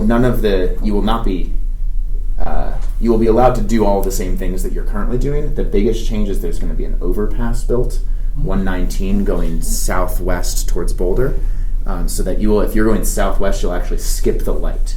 And you will go right over that. And so there'll be a couple merge lanes built, that overpass will be built. So it'll get messy for about a year at that intersection, but all in the spirit of making that a much smoother, well-functioning intersection for decades. So that's going to be something to stomach. That's going to overlap directly with the bike trail work that's already been happening that you've probably seen along 119. That is expected to be completed by September of this year and open. That you can use that whole trail from Longmont to Boulder on that bike highway. And even if you don't bike, that will mean some more people will bike who will get out of their cars, which means if you're driving, you'll hopefully have some less traffic there. So those are huge changes come into that part of Longmont and that key intersection. You may also have noticed on 119 that there were some speed cameras now posted there. Those have been active for the last 6 months. They were just issuing warnings. At the turn of the year, they are now issuing tickets now. So if you were not receiving any ticket yet, you will start to if you go above 10 miles per hour over the speed limit there. So please inform yourselves and others. I've already got mine. Well, then you're an inaugural winner there. Congratulations. I believe, I have the certificate of learning the hard way. Yeah. Right. Yeah. So that is active too. So please just relay that information to folks in your circles. Always like people to understand that. That generates money for whom? Yeah, that's a great question. That's a state highway, 119. So I believe that's probably going to the state, it's not going to the city in terms of revenue. So that'll maybe, but CDOT, I totally understand what you're saying. CDOT is actually doing a lot of the work on 119 and the Hover intersection too. So there's federal dollars that are going into that, state dollars, and some local county and city dollars too. So that is a all hands on deck effort to really improve. That is a tens of millions of dollars project that is happening there. And then the last thing I'll just note, Ride Longmont just hit its 1 year anniversary. And so we actually have 1 year of data now. I think there are over 65,000 rides that were used. We're looking at that data to understand when it was used, what types of services, and potentially how it could be expanded in the future, budget contingent, of course, or adjusted to better serve the needs. But we just hit that 1 year mark, and really encouraging to see. I don't have data yet as to who used it for the senior fare versus the non-senior fare. That would be interesting information, I think, for this group to be aware of. So I'll try to get more granular data. I will also be now the liaison to the Transportation Advisory Board and the Planning and Zoning Commission going forward into this new council term. So when I can bring more data back on that, I will, specific to senior citizens. But just thanks to anyone who has used it and continue to share. That will continue. It's a 3-year program currently that we started last year. And then the last two things are just dates to be aware of in January in case you wanted to speak up or show up to other events that are beyond this board. The first Coffee with Council of the year is on Saturday the 17th of January. That'll be Mayor Hidalgo Farron and Councilmember Prieto, who will be the two members for that Coffee with Council. Where is that going to be? That is going to be at... And what time? And that'll be at 9 a.m. at the Civic Center Mall area. Yeah, Civic Center. Yeah, at the Civic Center. 350 Kimball. Yep. That'll be at the Civic Center on Saturday the 17th at 9 a.m. And then the first and potentially only, though at least first, open forum for City Council of the year will be on Tuesday the 20th of January. That is an atraditional or atypical City Council meeting where it's just a public forum where everyone, I think, gets 5 minutes to speak who wants to speak and can speak on any topic. And that's also where Council can engage in a back and forth if we feel so inclined. With what you decide to share. So that is Tuesday the 20th, I believe. That will be in the evening at normal City Council meeting time, which is 7 p.m. And January or February 20th? January 20th. January 20th. Yep, January 20th. So just want to make folks aware of those key dates and some of those key updates. Congratulations again on the inaugural Speed Camera Award. Yeah, Lonnie. I just want to say welcome back. I'm glad I know personally, I'm glad you're going to be our advisor. I think everybody is pretty happy that you're going to be our liaison. You're the advisor here. But yeah, I mean, we've enjoyed having you in the past year. You've been very supportive of our work, and I just want to welcome you back. I appreciate it. Thank you for the warm welcome back. And just know that even if I am not participating actively in some of the discussions when Ronnie's sharing about the budget needs and the staffing needs and the facility needs, I'm very much taking notes on that, especially as we're going into, it feels like the budget conversations never end, because they don't really, but always taking notes of the needs of different facilities and parts of our community. So. Yeah, I'd like to second what Lonnie said, but also to thank you for showing up for the food tables the way you do. It's kind of putting your money where your mouth is and being there to support us. Appreciate that. Of course. And your December 16th council meeting, the support for the food resolution. Thank you for bringing that up again. I'm hoping that can get some traction to make that a city priority this coming year. Thank you. I hope so too. The current city council plan is to have our kind of new council retreat at the end of March. I don't know if that will change. The original plan was to do it in the end of March because there was going to be a special election at the beginning of March, and so we were going to wait till the new council member was joining because that was decided by acclamation as there was only one candidate. Prospective council member Kalkoffer will be, I think, sworn in next week. Yeah. So I don't know if we'll make a change on that, but typically it would be the retreat, I think, where we would start to set those priorities in a broader context. We have more data if you'd like some, just in case. I'm glad to hear that. I would absolutely welcome We it. can do that. Yes. Great. Thank you. All right. So we got reports. We don't have many, but it brings up the idea of we have 8 different committees that we're supporting at this point. Friends, Outreach, Transportation, Senior Employment, Sustainability, Housing, Food Tables, and AAA, AAA. And I wanted to put in front of the board, we have people who are also in charge of those committees, but some that we have no representation. So with Friends, John Pillman is a representative, Outreach is Lonnie, no one in Transportation, Senior Employment, or Housing. Eric is doing Sustainability. I'll do the Food Table. We don't have anybody representing us at the AAA meetings. I'd like to start with that one. That's 10 meetings a year. They don't meet in November and July, I think. 9 to 12. It's the first Friday of every month. The first meeting this year is January 9th, this Friday. I'm going to attend that. Can't attend them all, so I'm asking the board members to volunteer to attend at least one meeting. That way we can spread out amongst everybody here. How do you think about that? Yes. So You don't have to volunteer for that. thank you. Yes. Received word back that anybody could attend as a observer, but for somebody to be on the board, it has to be the same person. Same person? Yeah. Yeah, I found that out when I was there. I'll bet. Yeah. Darn. Well, That's from Lindsay. Can it be 2 people? I asked. She said it has to be the same person. I just wondered. Yeah. Same as our board. I mean, it has to be Right. the same person. So that was, Arlene was on the board, right? Right. So, but there was, what we're talking about was separate from Arlene, right? Where we had people go. Arlene did both. and She was Arlene did co-chair both. and she was, Yeah. when And Lonnie she would bring left the back- board, she took over that. So just to have, I guess my thought is, tabling what Arlene did for a minute, actually being on the board. The other issue is having some sort of representation, right? Where we can Right. take notes and then report back, Right. right? We can, that can still be a rotating, right? Yeah. Because that person is not on AAA board. Yeah. It sounded to me that it had to be the same person. I think being the same person because it's providing that information on behalf of the community, the advisory board. The request was the same person. Is there any flexibility, you think? I asked. Yeah.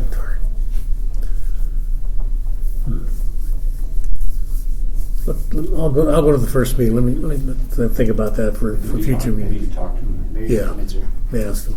Okay. So it leaves senior employment, transportation, housing with no representation. And it may be a matter of how much information we want to bring back to the board. A lot of it's available to us public anyway. Any feelings, any thoughts? I Mike? can continue with housing. Okay. It hasn't been as big an issue as it was when I first started on housing.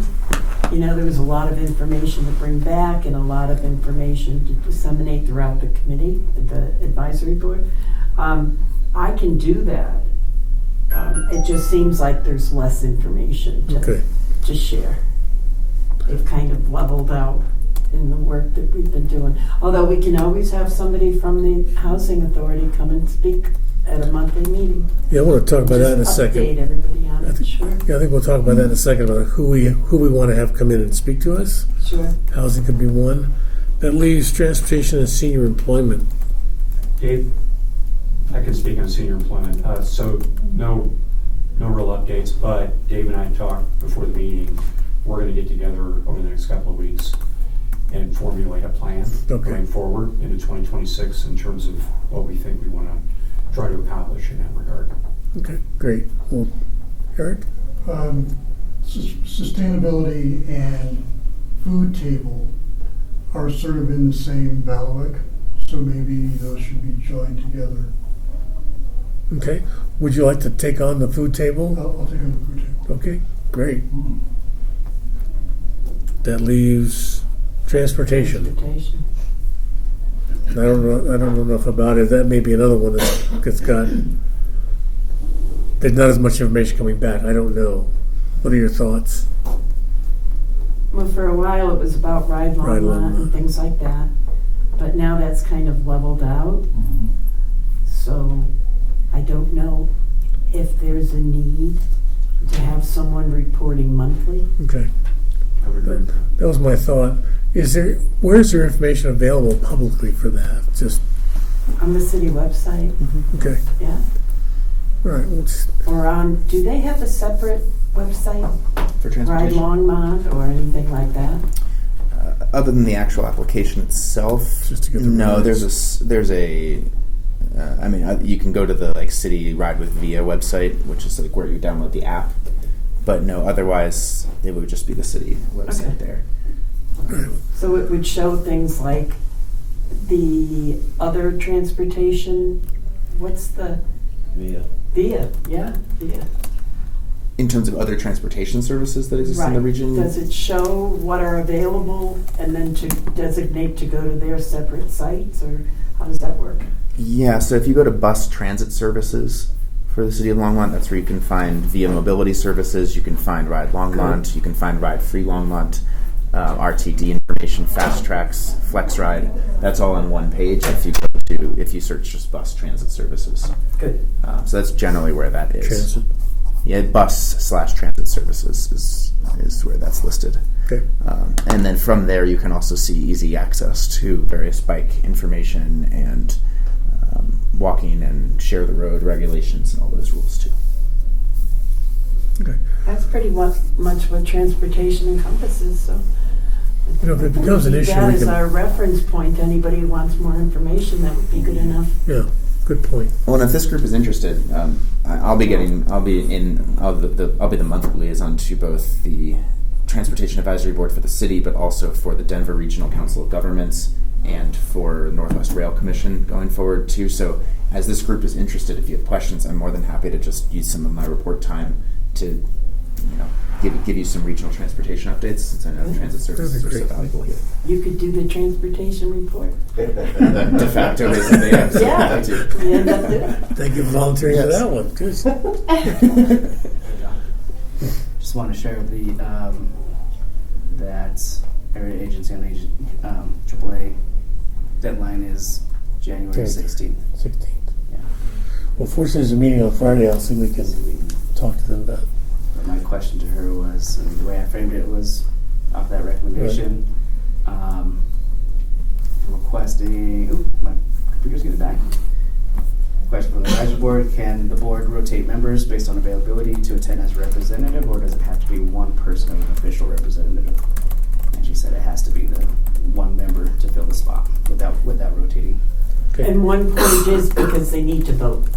If they need to vote, there can only be one. They have voting rights. Oh, do they post in advance things that we'll have to vote on, or does it just come up at the meetings? I think they posted in advance. I think you knew what was coming up from meeting to meeting. All right, I'll check with Lindsay again. Yeah. Hopefully. Ask Lindsay. She's on top of all that stuff. Okay. Do you want to check with people who's going to be here Saturday and let Arlene know? Oh, yeah. Is Arlene still going to be involved? Yes. Yeah, she's still going to be the cattle prod person in charge of moving us around for the foreseeable future. And I think Ann's going to want She's to. going to be there too. I move them all over. So how many people are going to be involved Saturday? Okay. And then just let Amy know. I'll give you her information, the volunteer coordinator. And just a quasi report for the year, the 7 months that the food table was in existence, we supported 518 households, 1,099 people were served, and almost 10,000 pounds of food in 7 months. And that's because of this group. And I want to thank you all for that. Can you say those numbers one more time? I'm sorry. Can you say the numbers one more time? Yes. We have 518 households, 1,099 people, 9,544 pounds of food. Pretty good. And the spin-off from that has been the Friends have set up a small food booth, if you will, or in the corner here. We expect that to possibly blossom. How's the turnover been on the food? It's been slow because it's been a very soft opening for it. And I'm heading that up. And I've got several people from the board, plus volunteers. I'm looking at my sister as well over here. We're going to, we're beginning to then start advertising the fact that it's available to people. I talked to Valerie just a few minutes ago. I've sent Ronnie an email, but I know he's been busy.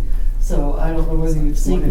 This morning. Okay, good. That's good. Okay, and it's going to go into the senior center. I guess what's happening. What's happening. Yeah, the newsletter that goes out on Fridays from the senior center. So it's going to begin to roll out. John suggested that we make it some sort of little flyer for the food table. I'm a little concerned about that because I don't want to get cross purposes with the food table, because that really is aimed at families, where these little carts out here are aimed as individuals or maybe couples at the most to get a meal, to get a thing or two to help them. It's not to shop for a family kind of thing. Good point. So I'm a little concerned about that, but I'll work it out with John. we'll see. We'll work it out. this- We'll see. And there's some interesting community, when we started with the food table, that's growing. Mhm. And then Donna took that idea, went to get non-perishable items from the food pantry. So there's a outreach happening and a bit of Mhm. cross And I'm still purposes going in to it. I still go to the round pantry. Yep. The way the cycle is right now is I don't go to the food pantry, the round pantry, until the second and fourth Wednesday of the month. And so I'm The day missing, after the- yeah, Right. our food table is the Saturday. I don't go to the round pantry until next Wednesday. But I actually have something set up in my garage to store stuff so that I can help with both the food table and the food library. So it's growing. Eric? It's Can I growing just get that number again, people who are volunteering for Saturday? I think it's on Saturday. Yeah. 6, 7, okay, thank you. Quick question, if anybody knows this. If I had somebody with a truck and who could pick up the food prior to the event, the people who pick it up and bring it here, do they have to go through the whole volunteer process, or can they just help me out? I think I checked with Naomi, mostly from an insurance standpoint, Okay. because we work under their insurance, not Okay. here. I'm sure she'd welcome the help. Oh, yeah, I know she would. Yeah. I'm sure everybody would, but I have to convince them to take time out to do the orientation, so we'll see how that goes. John, Yes. that 1,000 plus individuals that have been through, those are duplicated individuals, right? It's not, you have the same people being served. We don't track that. We just track Yeah. numbers. Right, okay. What's interesting though, the last two food tables, there's been an increase in number of family members served. So we're starting to see people coming through the feeding 4 and 5 people. I think the last time we had one woman that fed 8. So the outreach is beginning to make more of a difference to more people. So really good to see. I came in yesterday, and a woman who I've seen her every food table waved me over and says, "Will you be here to help me cart my food out to my car?" Absolutely. Mm-hmm. So there's a nice recognition of the senior center doing that kind of outreach. Mm-hmm. And I think it bodes well for what we want to do in the future. I really do. Anything else? I don't know if this is the appropriate time, but I wanted to bring up something Dave mentioned at the start of the meeting about the meeting start time. My understanding, right, is we wanted to start this earlier because of outreach, correct? Correct. Okay. And I assume we're still going to talk outreach. Yep. Okay. And let me just clarify too, because Ronnie explained it to me and it made more sense. We would have had to post it as 2 separate Oh, I meetings. understand. Yeah. And so this way we can just roll it right into Yep. the outreach.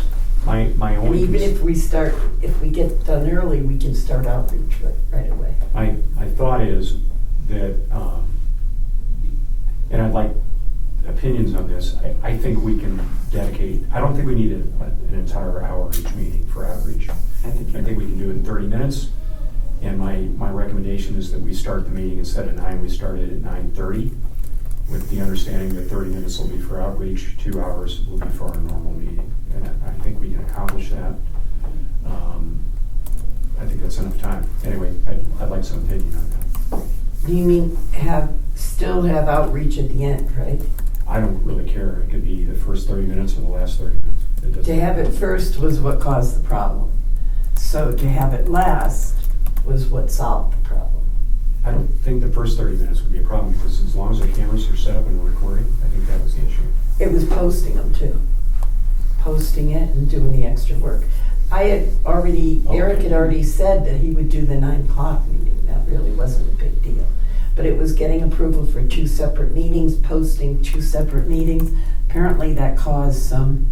So logistically, you have to post it as 2 separate meetings. So not only 2 separate meetings, Eric would have to do 2 separate recordings, post 2 separate recordings for those 2 separate meetings. But because it's the work that the advisory board's doing, it could be built into the agenda, outreach. So as Lonnie had mentioned, moving through the agenda and putting that as the last agenda item, and that way, that's being mindful of Councilmember Hopkins' time as well. So if he doesn't need to be part of that conversation, and move through the agenda, gives him that flexibility. Christina, the director as well, or any other board member who's not part of that group specifically. So that's fine. So my proposal is we make this a total with the 2 meetings of 2.5 instead of 3 hours. Okay. And we start at 9:30. I have another thought. So it would have been on time today? You've been closer. Slightly late. Exactly. I have another thought. To go 10 to 12:30. Whoa. Yeah, I can't. What's that? My afternoons. Okay. It's easier for me to do the 9:30 to Is there lunch 9:30. What does everybody think of that? 2 ideas up.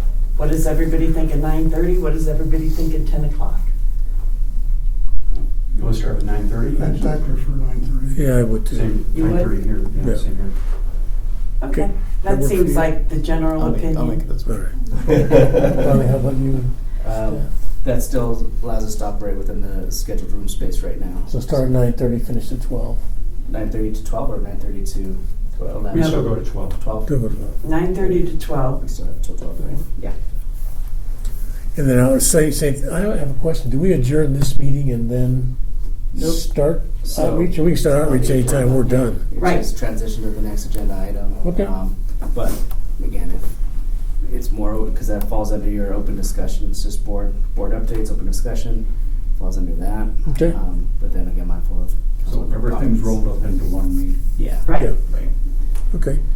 And so adjournment is still need to, once done with conversation, first, our motion, second, and then Eric stops recording at that point. So we just roll right into the, okay. Yep. So 9:30, going 9:30. forward, that works for everyone? Good. Yeah. Okay. And then unless there's more new business, I would go right to outreach. Lonnie, you're up. Lonnie, Working stays in place. Lonnie, Oh, okay. you're up. All right. Hi, everybody. I put together a small draft of information about where we start with outreach. Hang on 1 second. I sent it to Ronnie, so I thought I saved it.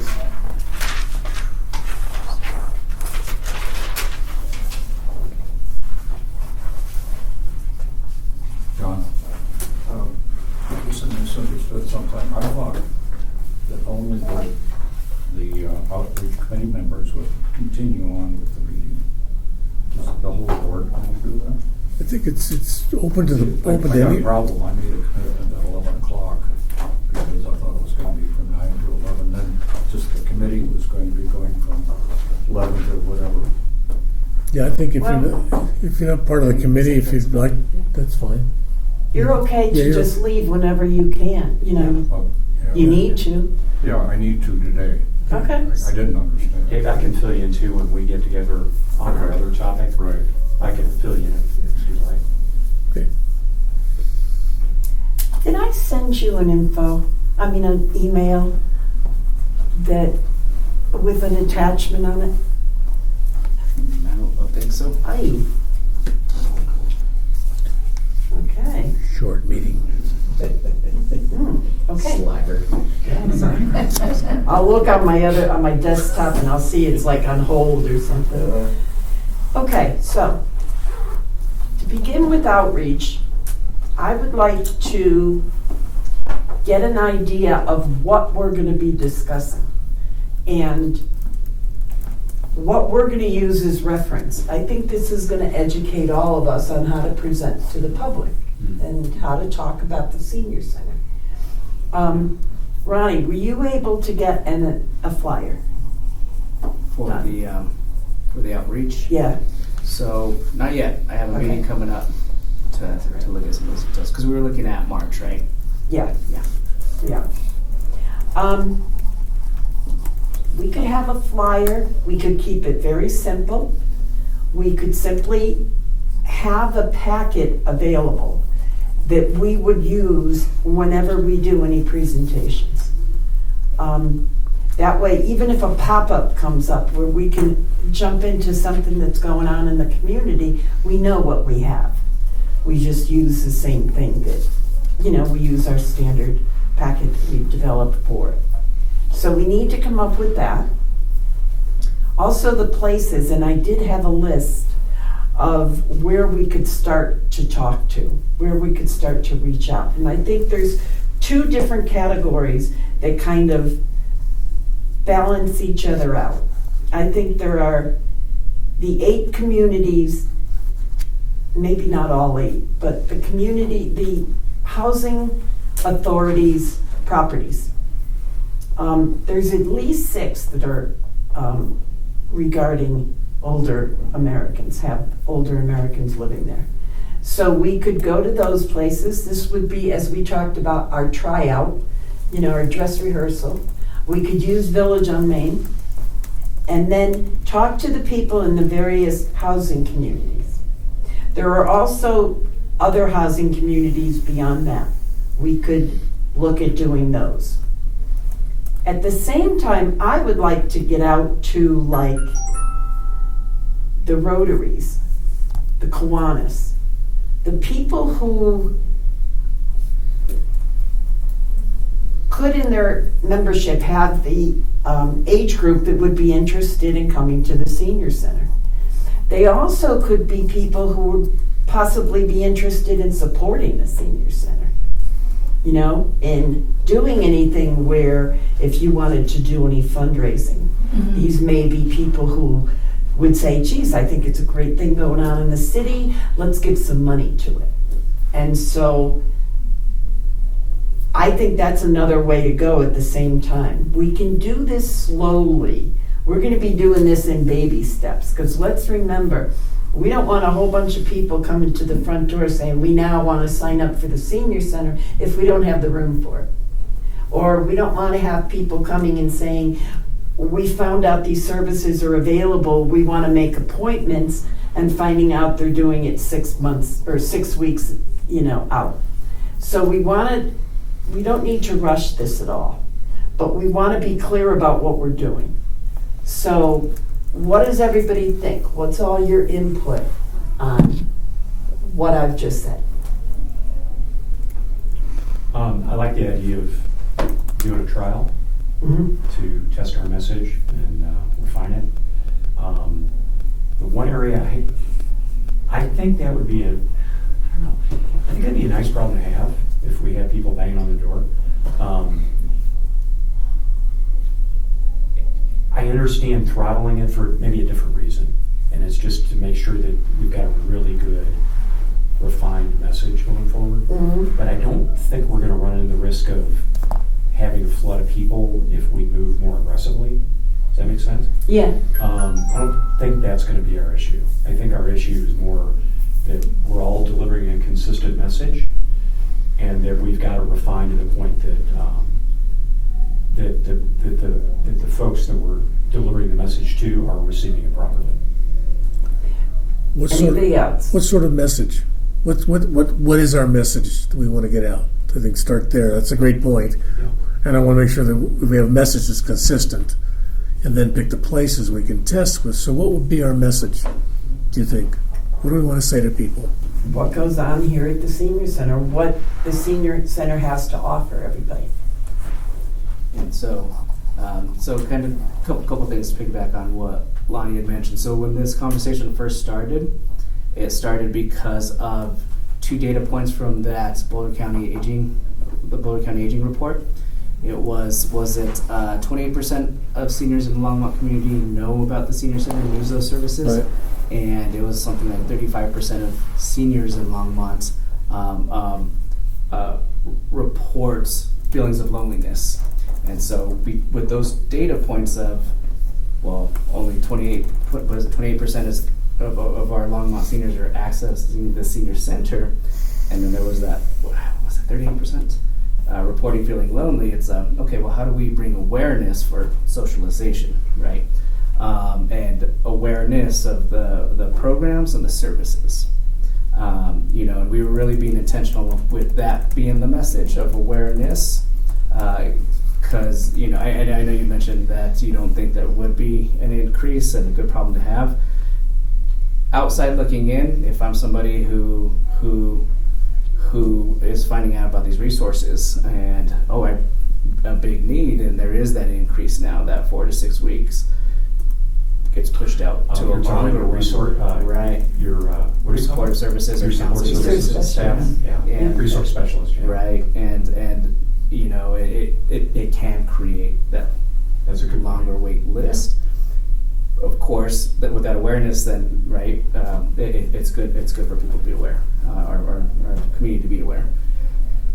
Programs different, right? Wait lists are wait lists, space is space. You know, I'm not worried about that. I think the focus was, or the concern was, or just not even concern, just something for us to be mindful of, is the impact it can have on our support services, specifically that wait time. Right. And also thinking, if you get somebody who you encourage to come to the senior center and they're happy about it, you know, they're excited to look into what there is to offer, and tell them, oh, by the way, you have to wait 4 to 6 weeks to get what you need, Right. it can be You're still excited. off-putting. It can turn around and say, forget it. You know, so we want to kind of pull it along with the senior center being able to offer things as much as we're telling people what they are offering. And maybe that's part of our message too, you know, is there are classes, there are activities, there are a lot of things you can do here. Some of them are even drop in, right, that they could probably pretty quickly avail themselves to. But a resource specialist, may we describe that, what is their role, what do they do, and make it clear, you know, that that's going to have a longer lead time for something like that. Yeah. Right. So in that presentations, we need to carry cold books Yeah, exactly. Sure. so they can pass on and see what is valuable for whom or what. I'd like to launch off what you said.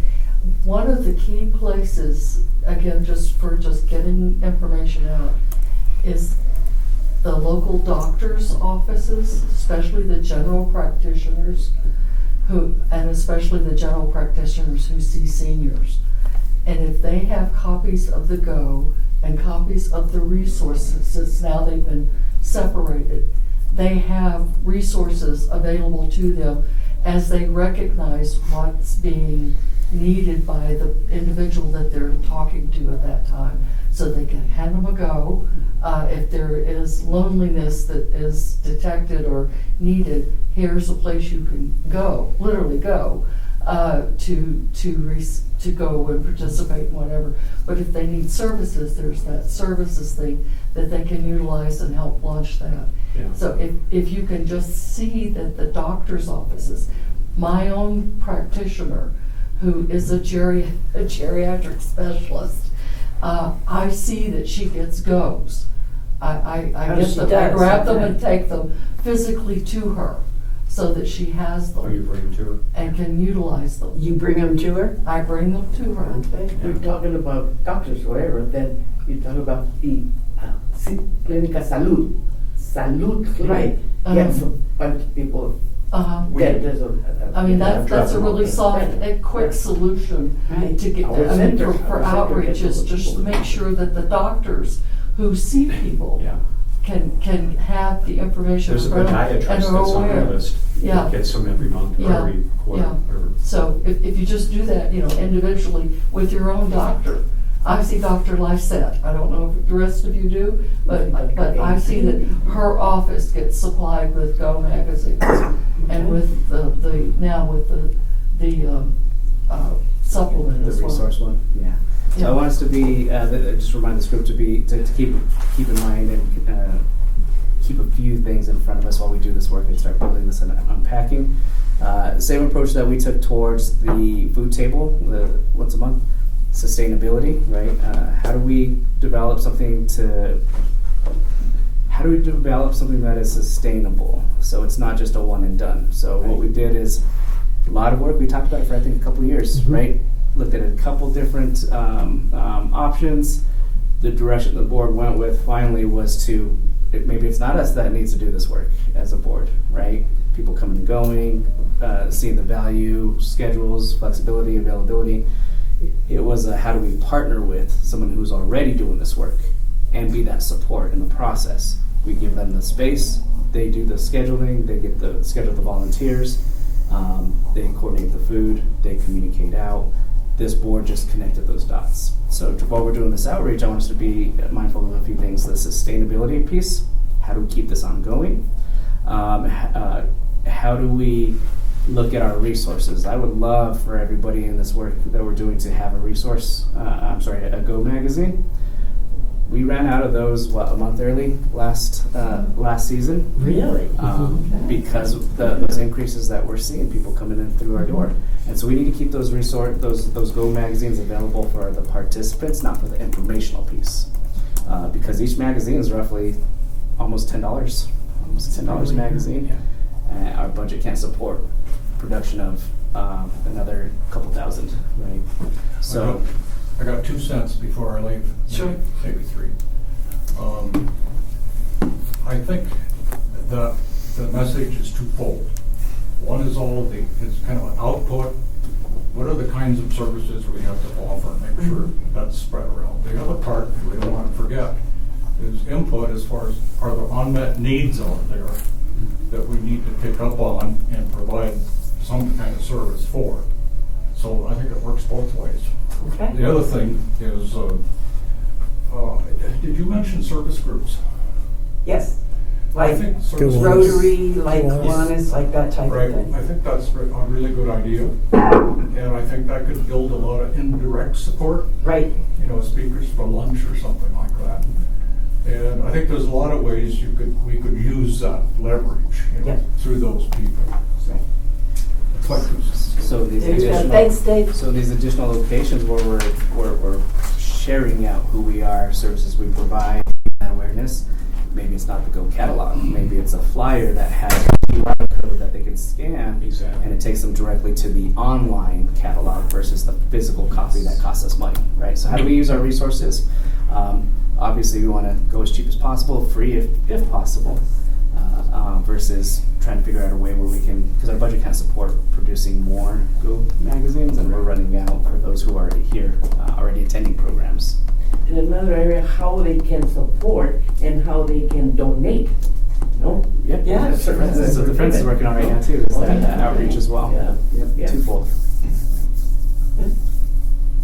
So, I think this is a great opportunity to finally, spread around Longmont what goes on at the senior center.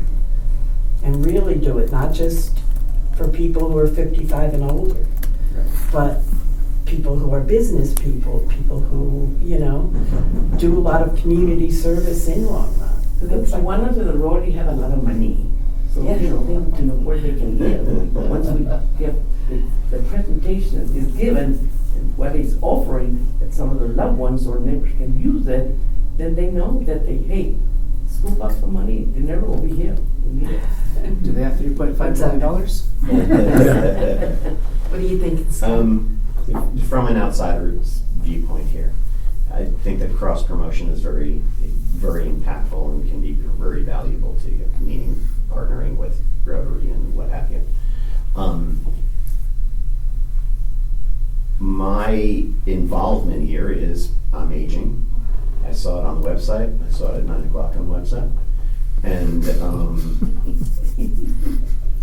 when I first was aware of the senior center, it was because my mother was moving to town. Her impression of the senior center was not a positive one for no reason other than the word senior.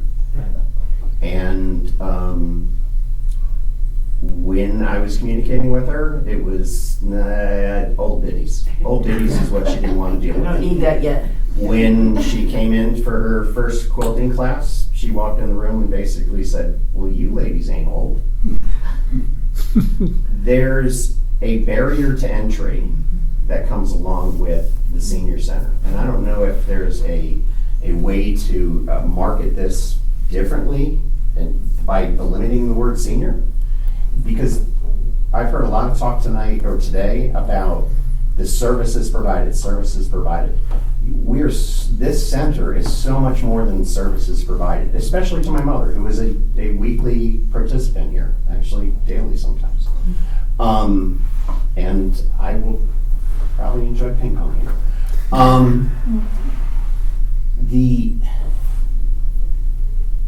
The community that comes out of here is far more important. We're talking about people that are disconnected from others. How do you bring more people together, not just for coming for the services, but because this is where your like people are, whether it's coffee in the lobby, whether it's what have you. Don't have to come here for an activity. You're coming here for community. And how do you promote the community aspect of this more? It's been so powerful for my mom. I mean, she has coffee everywhere. It's because of the connections she made here. It doesn't always just happen here, but that initial, this is the hub, and everything else happens from outside of the hub. And then you have Rotary, and you have other civic organizations that you can cross-promote with in order. The Civic Center, or the Senior Center, is a small idea in comparison to what you guys are actually doing. But the verbiage on this is senior. I mean, I'm 59, I'm gonna be 60. This is me. But good Lord, it's a growing population within the city. Sure. How do we get more Boulder County. people that aren't thinking that this is, everybody that comes to this place is older than me? How do we understand that it is actually dynamic and it's multi? I don't know, I'm thrilled with the way you guys are doing here, and I wish I had $3 million. My first thought on this is how do we get better exposure? Because you look at the front of this building, everybody drives by this building, what do you see? You see a building with a door in an odd location in reference to the parking lot because it's a little bit of a longer walk or what have you. But if you're doing an outside patio, everybody wants to put it towards the park side. Man, if you had an outside patio on the front of this building so you get better exposure, when you drive by a restaurant that's got a patio out front or whatever, you notice that restaurant. How do we get more people to understand there's friends here? Let me answer something first for you. Ronnie has done some work into looking into the idea of changing the name. Excellent. What have you found out? So, 2 different boards. So Dave's gone. It was the board before Dave, and then when Dave took over as chair. So 2 different groups. It was brought up. So what we did is a little bit of research. We did some surveying with they had other things for us to take a look at the boards. And one of the questions was name change. And a huge majority said, no, we don't want the name changed. Participants, whoever participated in the survey, don't want the name changed. This is who we are. This is makes me feel welcomed because I remember one person specifically telling me if we change that name, it makes it sound like it's a senior or rec center, which is available to the general public, and they want a place. Collectively, feedback I received wanted a place where it felt and sounded like their own, for a specific community, seniors specific. Looked at even some. Well, what about what was it? Around aging well center, or aging well center. So it's focuses on mental, social, emotional, physical wellness. It's not just like you're saying those negative perceptions of bingo. We always hear that. We don't even offer bingo, but people go, "Oh, you guys do that? Play bingo? No, never play bingo, right?" And so, how do we bring that holistic? Communicate that holistic support you provide. Again, mental, emotional, social opportunities, right? So we did that, 2 different boards. The surveys that we did and the participants we had, it was a hard no. That's interesting. You don't expect that to be that. It's very interesting because you're preaching to the choir there. You're asking the people that are already in the door. I would argue is a bad word, but I would argue that you're looking for somebody like me who qualifies as a participant here to not be afraid to walk in the door. Right. So how do you appeal to the next generation that's coming in order to continue that energy? Yeah, that's a good question. So, bigger question, how do we survey a community that does not come to our location with the Yeah. resources and staffing and Yeah, 70% of the community. Yeah. Right. Yeah. So big question, right? Without asking for additional funding for us to allocate towards resources, staff, supplies to get out in the communities or send out surveys for us to receive back. That's a big question, right? The Longmont media component to what we have going on, those little snippets that you can see on YouTube or what have you are really powerful. I think street fairs that we have, I don't know if there's kiosks that can be made with those short little videos, and short videos, not a half-hour documentary, but the 3-minute things hold somebody's attention in order to, and how much, what's the cost of that as opposed to a $10 pamphlet? I feel guilty for taking this thing out. But yeah, how do we get more touches to open eyes up that allow people to understand you should come in here and check it out? Right, so two-part. So with the resources and availability we've noticed those trends, the growth based off of what we're doing, word of mouth, the experiences from all of our participants going back to their own circles. And Yeah. hey, I did this, they offer that. So word of mouth versus coupled with, you mentioned city communications, Yeah. marketing. Yeah. And so we partner with our comms team for those opportunities.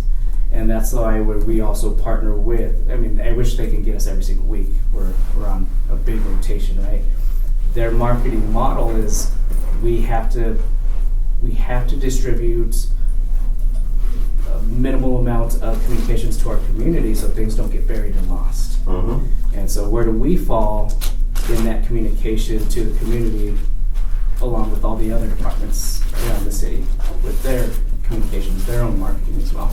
So we're on a cycle and a rotation with them, but that's why we also use additional opportunities partnering with other departments for the Native American Heritage Month celebration to host those all community events here at the Senior Center to bring that awareness. This is who we are, this is what we offer. Opportunities just to get them in the door, free of charge, great program, 500 participants this last year, in November. So providing those opportunities coupled with Friends of Longmont Senior Center, their outreach, their additional outreach as well to help us market not only the support that they provide to the Senior Center, but what those donations do to support our programs and our supportive services. So more awareness, right? Coupled with the work that the advisory board is doing now for their outreach, along with attending community events, setting up tables, staffing those tables, all of those things. Oh, and I forgot recreation. So we partner with Recreation for Longmont Lights, host Santa here, get all ages in our door, 1-year-old all the way to 99-year-old in our building. This is who we are. This is what we offer. I think it starts with that to be right. It's not a yellow walled room with that buzzing sound in the background with those lights that are yellow blinking. fluorescent lights, right? It's like, oh wow, this place is great, and then we always have our information available on our walls, our doors. It's right. How do we get them in the door first? Those working seniors that you're talking about, those 55 and greater that are still working. That's why we expanded our hours as well. Opportunities to access those supportive services, set up those appointments for resources, counseling services, along with attending evening programs. So we've been working with, our recreation team's been working with the 55 to 65 that are still working participants. It's hard to get that information outside of what we have control of for programming. So it's if you're working, how do we create different programs to meet those different needs that you were just talking about as a work, not only the time availability, but also what your needs are. What programs would you like to see us have here in the evenings that would get more people in the door. So we've been tapping into, again, the resources that we have available to us to collect that information, to do that work. So, real quick, cross promotion, we were saying, is really valuable.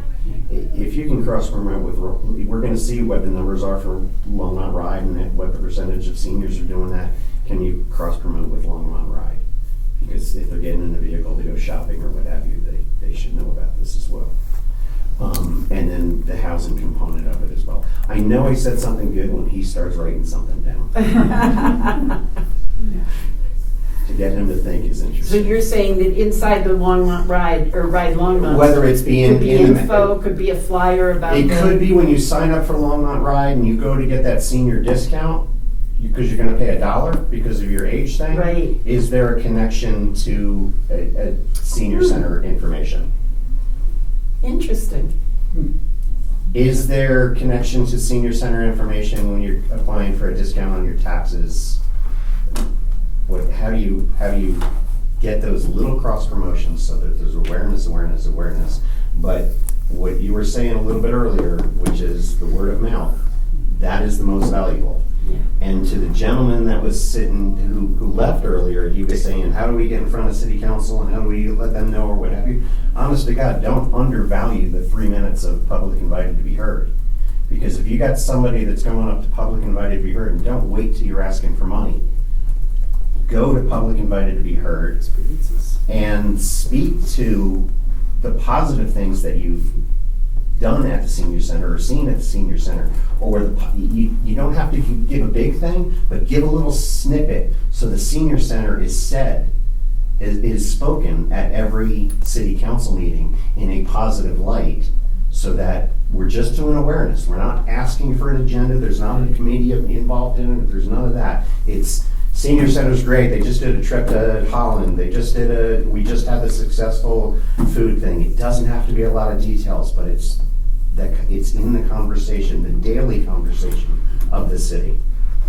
Even an awareness and invitation. Okay, I'm not quiet. I'm gonna be No, quiet now. you hit a lot of great key points, and so that's what earlier I was sharing the data around the social media, around just 2 articles. That was 2 articles and 1 video. Yep. Around just the Elder Exchange, and in each article along with the video, it talks about not only the Elder Exchange, it brings attention to who was providing that financial support to make it happen, the Friends of Longmont Senior Center, but also touches on the additional things that come out of here. So that little snippet alone, what was it? I think over in August, that was 1,600 people reached in social media, from what we could track, right?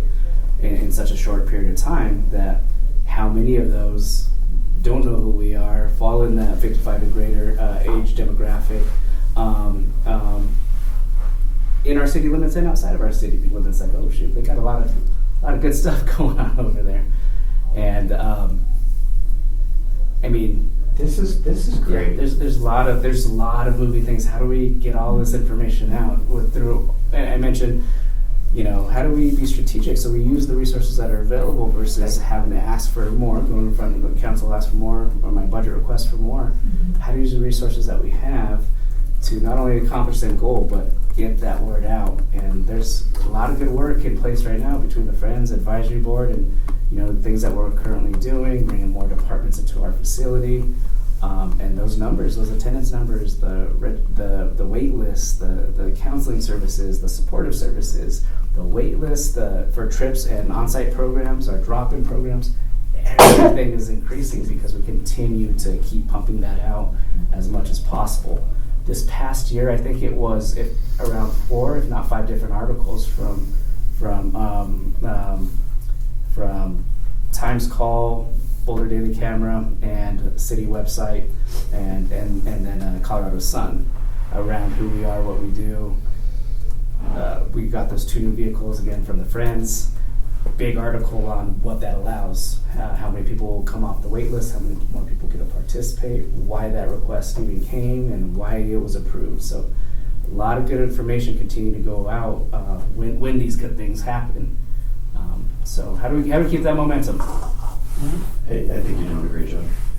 And what did you've wanted to say something, I'm sorry. You wanna? Yeah, let me think. Oh, I know what I was gonna say, was in response to some of his statements. I think one of the most powerful things that can be done is to use your participants to move into the community for outreach themselves. Word of mouth. And I think they're ready to be empowered to do that.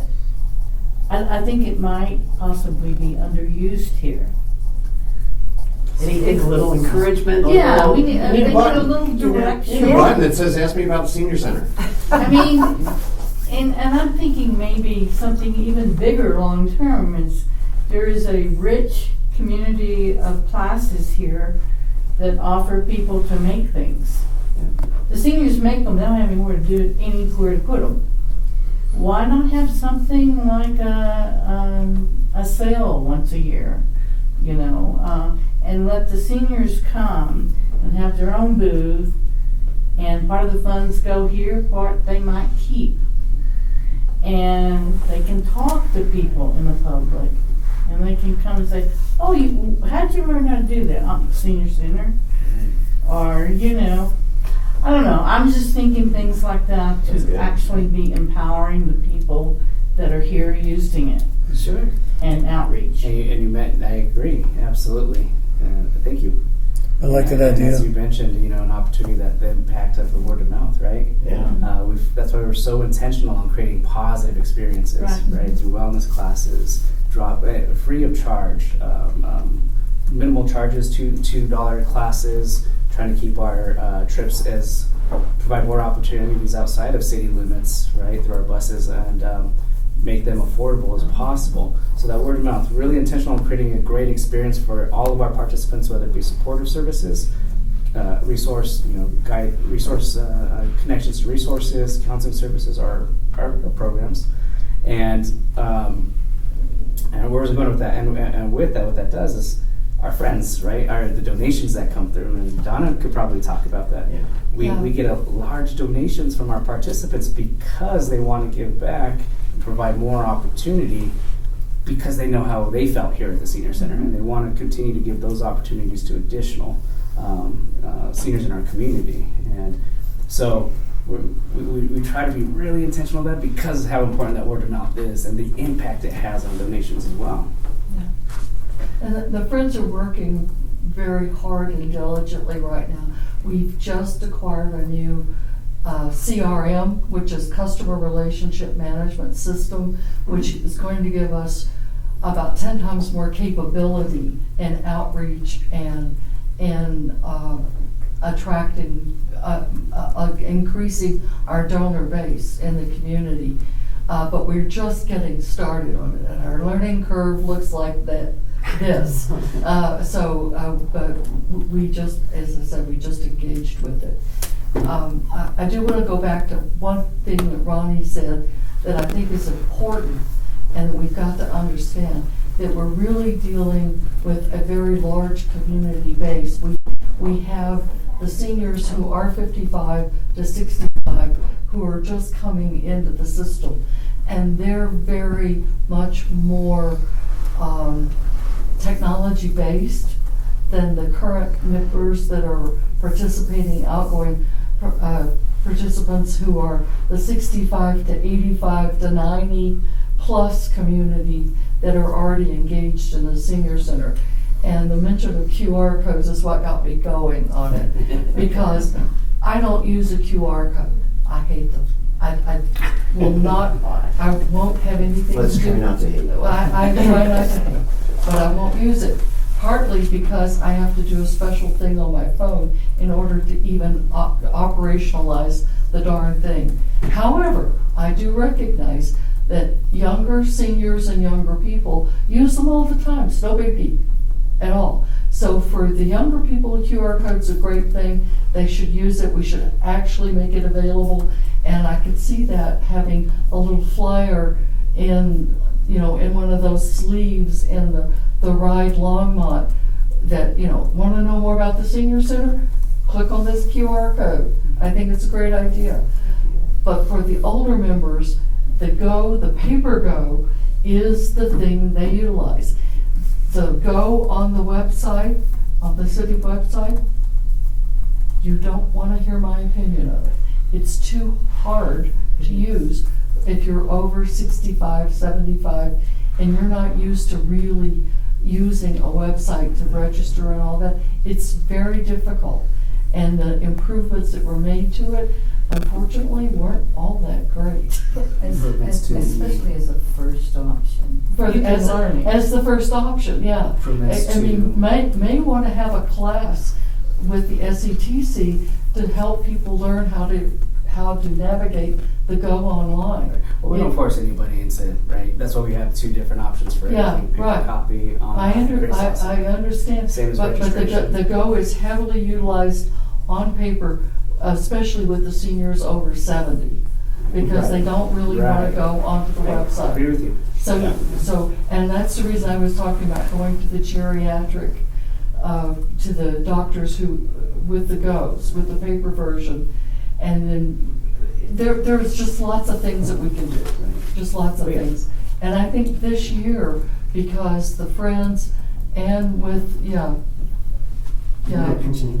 I'm sorry, the Friends and the Senior Advisory Board, working together, we're collaborating, both casually and intentionally.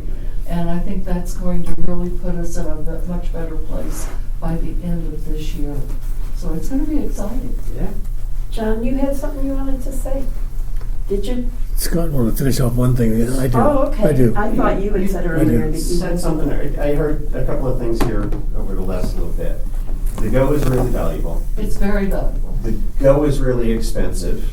If we can, and then I heard flyer in the ride. The right. Maybe a flyer is the appropriate thing if you're doing this much broader outreach, because not everybody needs to have this, but a flyer making people aware that this exists, not only in online, but in paper format or what have you, and encouraging people to walk in the door. Stop by. Yeah. Yeah, just stop by and Yeah. see Right. what the excitement is about. And I don't That's where you were think headed, right? cutting the budget on the Go is the thing to do. So if there's Right. any intention to cut the budget Oh, no. on, Yeah. on print version of the Go, forget about it. But if it can be optimized, Right. meaning that the Go is not what there's 10 that get delivered to a doctor's office and not 2 cases. Right, that's what we, exactly. And that's what it then sounds you give about. them the flyers and stuff, because you want them reading it in the lobby That's exactly when they're what- waiting, but that's not why- necessarily something that they're gonna take. Taking away. Right. But they can take Right. Oh, they can. that pamphlet. Right. Yeah. That's where you're headed, right? I wanted to clarify one thing too, Scott, that you said. You said you heard a lot about services and things here in the meeting. Yes, ma'am. We see that as being Super positive. something that gives us a limitation because we have the wait time of 4 to 6 weeks.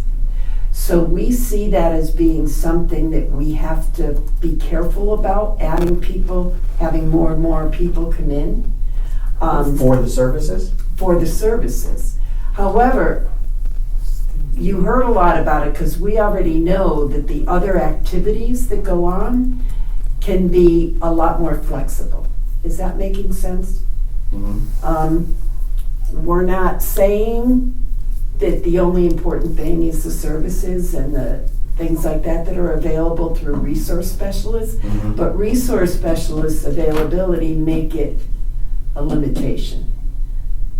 You know, For the we have to be services. careful not to bring in a lot of people who need services and things like that until And that goes we to your can, marketing. until we can have the resource specialists But the available services to are help. The services are needed, and with those services, word of mouth goes a lot. I'm hearing a lot of Yes. people coming because of word of mouth, you know. Yes. And that go groups, yeah. Yes. And this and this. I think we need to have open house like, John just said icebreaker. that. Yeah. Oh, John just not said much that. headache. But I just- Yeah. It's not, but You cannot cut services, no. it's not No, just no, services. no, I'm not saying that at all. I'm just No, no, saying no, that not you at all. said that you had heard, as if we were more interested in services and things like that. And that is our only limitation, is knowing that we have to be careful about growing the interest. so that we don't add to the wait times. So we don't now have specialists who are given 6 to 8 weeks to get an appointment instead of 4 to 6. You're not just marketing for services. You're Exactly. marketing for community. We're marketing We're marketing for everything. community. Right. Yeah, it's a little library. But I think from what you were hearing, we were talking a little more about the services and things because of the limitation Yeah. of the specialists Yeah. and how much they could handle. It's a huge Now, if part we of can- the asset you guys bring to the community. And what we can do is we can go in front of city council and say, okay, because of all this information, we need more specialists. Yes. Once we get the specialists, we can continue to increase, Yeah. how many people we can have come in. But as far as the other services, they don't have that limitation. Am I making sense But by we what I'm shouldn't saying? push, the concern of limitation of services, because that's a turnoff. No, I'm not saying limitation of services at No all. limiting of services. No, Yeah, no. no. I'm saying limitation of time available for the resource specialists to take care of the That's what's services. So that's why we want to keep But you increasing. have that cross promotion as well with other services, whether it be cross promotion with the R Center. So if people are coming here for services, you also have that ability to direct them to Right. R Center to what have you. It's not always it doesn't always have to come from the senior center. But the social gathering of the senior center is so bloody powerful. But I wanted you to know that we weren't like thinking less of that. I think it's just what you heard us talking about. Yeah, I think part of it also, it is the cultural conception. It is part of our American culture that seniors are old and they don't do anything but play dominoes Yes. or bingo or something like that.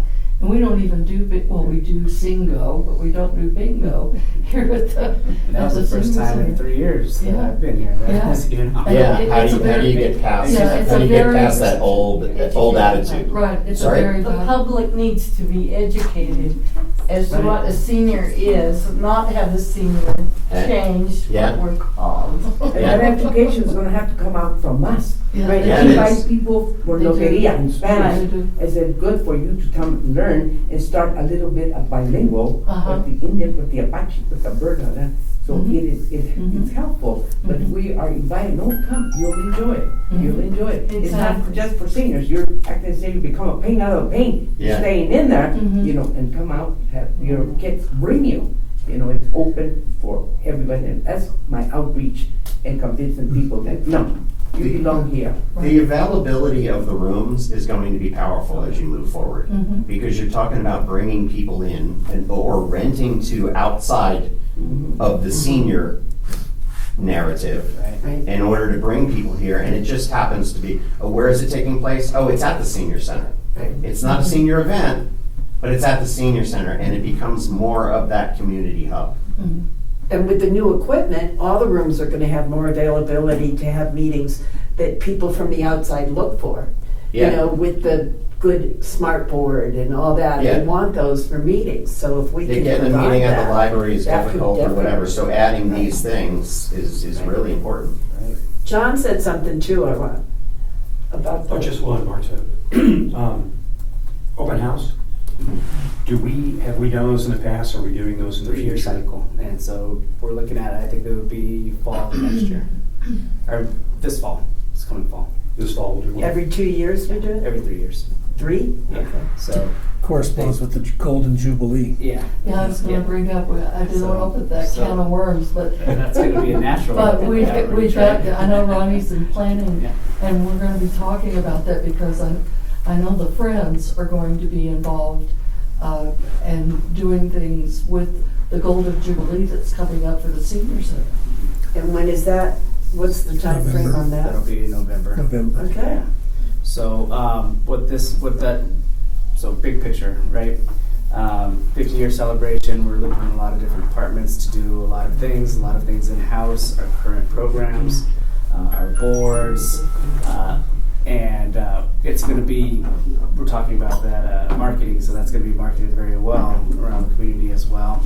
I always reach out to like Boulder Daily Camera, do you want to cover any of this information? Whatever helps us get this information out, right? We've had people come in for some of our programs to just observe and then write an article, or they'll make appointments with staff to do interviews for their articles.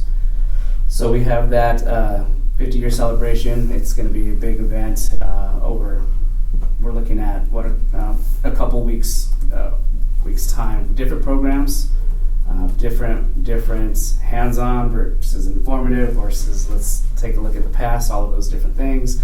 City council in here plans to bring in the mayor for that, so a lot of positive attention around that too. So Okay. so back to you mentioned November, right? Or no, you mentioned November. So November's every 30 years when we do that, and that's intentional. The history before I got here, they used to do it every year. Attendance was always going down. They tried it every other year. It was still not getting to a point where they had enough to say, okay, well this is beneficial for our community, because a lot of planning, you bring in a lot of things in-house, organizing a lot of our program group facilitators to come share what they do, what they offer, and so every 3rd year has been that sweet spot. Well, I'm glad you told us, yeah. So that's something we could look forward to as far as gearing up for that time frame and at the end of the year. Yeah. So this board, this has been on, I think this board specifically, should be on our radar for some time. Okay. It's been brought up in a couple of meetings. Another thing crossed my mind is Unity, which is an annual event.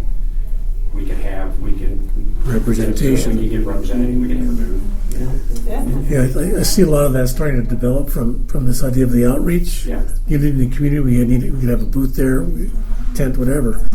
But I want you to notice that the activity at this meeting, as we talk about outreach, is on the upswing. It's really starting to Good stuff. coalesce. A couple of things that came up for me listening to what everybody's saying was, one, to have a message. I really like the idea about ask me about the senior center, that pin.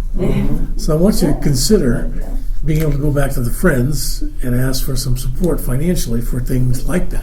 I have a lady that can make those buttons, Amy. Yeah. She's available, she's got her stuff, and She's got the that's right for stuff. the senior center. Well, Let's go to the fair on Main. Yeah. Well, and think about it as a starting point. How many? Know your rights. Do you know how many volunteers Amy Weingart? are housed here with various programs? 300. So imagine 300 pins right off the top. Yeah. Ask about the senior center in Spanish and in English. Yeah. Yeah. So I would say, ask Amy if you Yeah. like. Ask Amy about doing 500 pins or whatever. That's community outreach to me. You start putting 300 people with ask me about the senior center. No, John, not 300, 5. What's that? 5. 5 what? 100 She people. wants 200 more. 300's too small. Well, see that the number's doubled already. So God bless it. Wow, you're powerful. I mean, Once we get started, right? keep talking. We'll get up to 1,000 before we clear the door. Good. But I think it's recognizing that and beginning to ask this for Friends. We have a liaison to the Friends. We can talk about that. Get some specific numbers out there and begin to build that kind of excitement. And the other thing about being a senior, look around the room or go to the Friends meeting. They're all seniors.